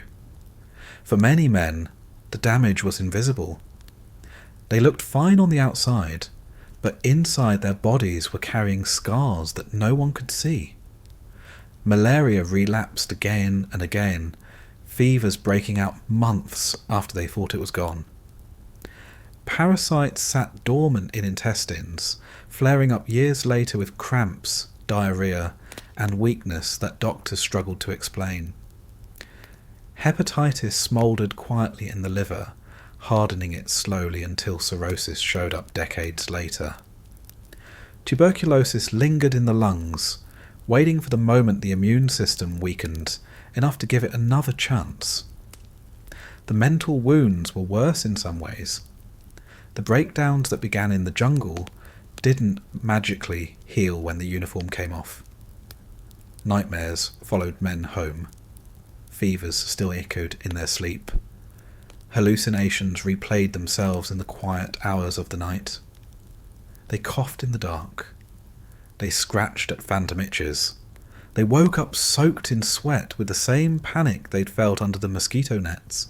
Doctors called it nerves, or stress, or just adjustment. But the veterans knew it wasn't just that. It was the sickness that had lived inside them, still whispering long after the shooting stopped. Some came home with obvious marks. Swollen legs from filariasis, scarred skin from ulcers, missing toes from trench foot. Families tried not to stare, but the disfigurement told its own story. Men avoided swimming pools, locker rooms, intimate moments, because they didn't want to see the shock in anyone's eyes. Their bodies carried the war in ways that uniforms couldn't hide. Every limp, every scar, every yellowed eye was a reminder that the jungle had never really let go. The shame weighed heavy. Talking about malaria was one thing. Talking about gonorrhea, syphilis, or hepatitis from dirty needles was another. Many kept silent, too embarrassed to explain why they were weak, too ashamed to admit what had happened in the villages, too afraid of being judged for choices made in desperation or loneliness. Silence meant the sickness stayed hidden, untreated, festering quietly until it was too late. The bitterness grew too. Men who thought they would survive the hardest part discovered that surviving didn't mean healing. They sat in clinics with trembling hands, with jaundiced skin, with lungs scarred, and the doctors who hadn't been there didn't always believe them. The records weren't always clear. The symptoms didn't always line up. And more than once they were told it was all in their heads. But the veterans knew. They knew the jungle had taken something from them that no amount of distance or time could return. And still, they carried it forward. They worked jobs, raised families, tried to live normal lives, all while carrying fevers that never quite went away, stomachs that never felt steady, fatigue that never loosened its grip. Every hot day in July brought the memory of collapsing in the paddies. Every stomach cramp reminded them of dysentery. Every cough brought the taste of blood in their mouths. The war had ended, but their bodies had not been told. Some died years later, not from bullets, but from the sickness that came home with them. Liver failure from hepatitis, lung failure from tuberculosis, kidney failure from leptospirosis, cancer that followed chronic infections. Doctors wrote causes of death on certificates that made no mention of Vietnam, but the men's families knew where it began. It began in the mud, in the rivers, in the bites and the filth and the endless damp of the jungle. Others lived long, but never without reminders. Toenails still thick with fungus, scars still raw on their feet, coughs that never left, fatigue that never eased. And when they talked about the war, they didn't just talk about firefights or helicopters or firefights. They talked about the heat, the sweat, the stink, the diseases that left them shivering, vomiting, scratching, bleeding, limping. The things that tried to kill them slowly, even as the bullets tried to kill them fast. You imagine one of those men, decades later, sitting on a porch somewhere in Middle America. The sun is setting, cicadas buzzing, a glass of water sweating on the table beside him. He takes a sip, slow, cautious, because he still doesn't trust water the way he once did. He coughs, the sound rattling, familiar, and he feels the weight in his chest, the weakness in his legs, the stiffness in his joints. He closes his eyes, and for a moment he's back in the jungle, boots soaked, rifle heavy, sweat dripping, sickness gnawing at him from inside and out. He survived the war, but the sickness never left. It never forgave, never faded, never let go. And that was the truth of it. Making it home didn't mean you'd escaped. It only meant you carried the jungle with you, invisible, silent, waiting. Surviving the war was one thing. Surviving the sickness was another, and not everyone managed both. You've heard the stories of bullets and bombs, but the quiet truth is that so many men were undone by things no one could see. Parasites, fevers, infections, hallucinations, the slow collapse of the body, the cracking of the mind. They came home with scars on the outside and deeper scars on the inside. Some they carried silently until their last day. The jungle never stopped fighting them, not even when they stepped off the plane. When you think of war, it's easy to picture rifles raised, helicopters overhead, explosions ripping through the night.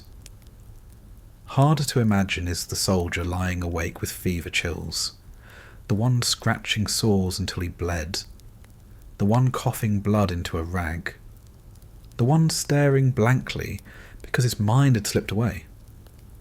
Those battles were quieter, but just as relentless.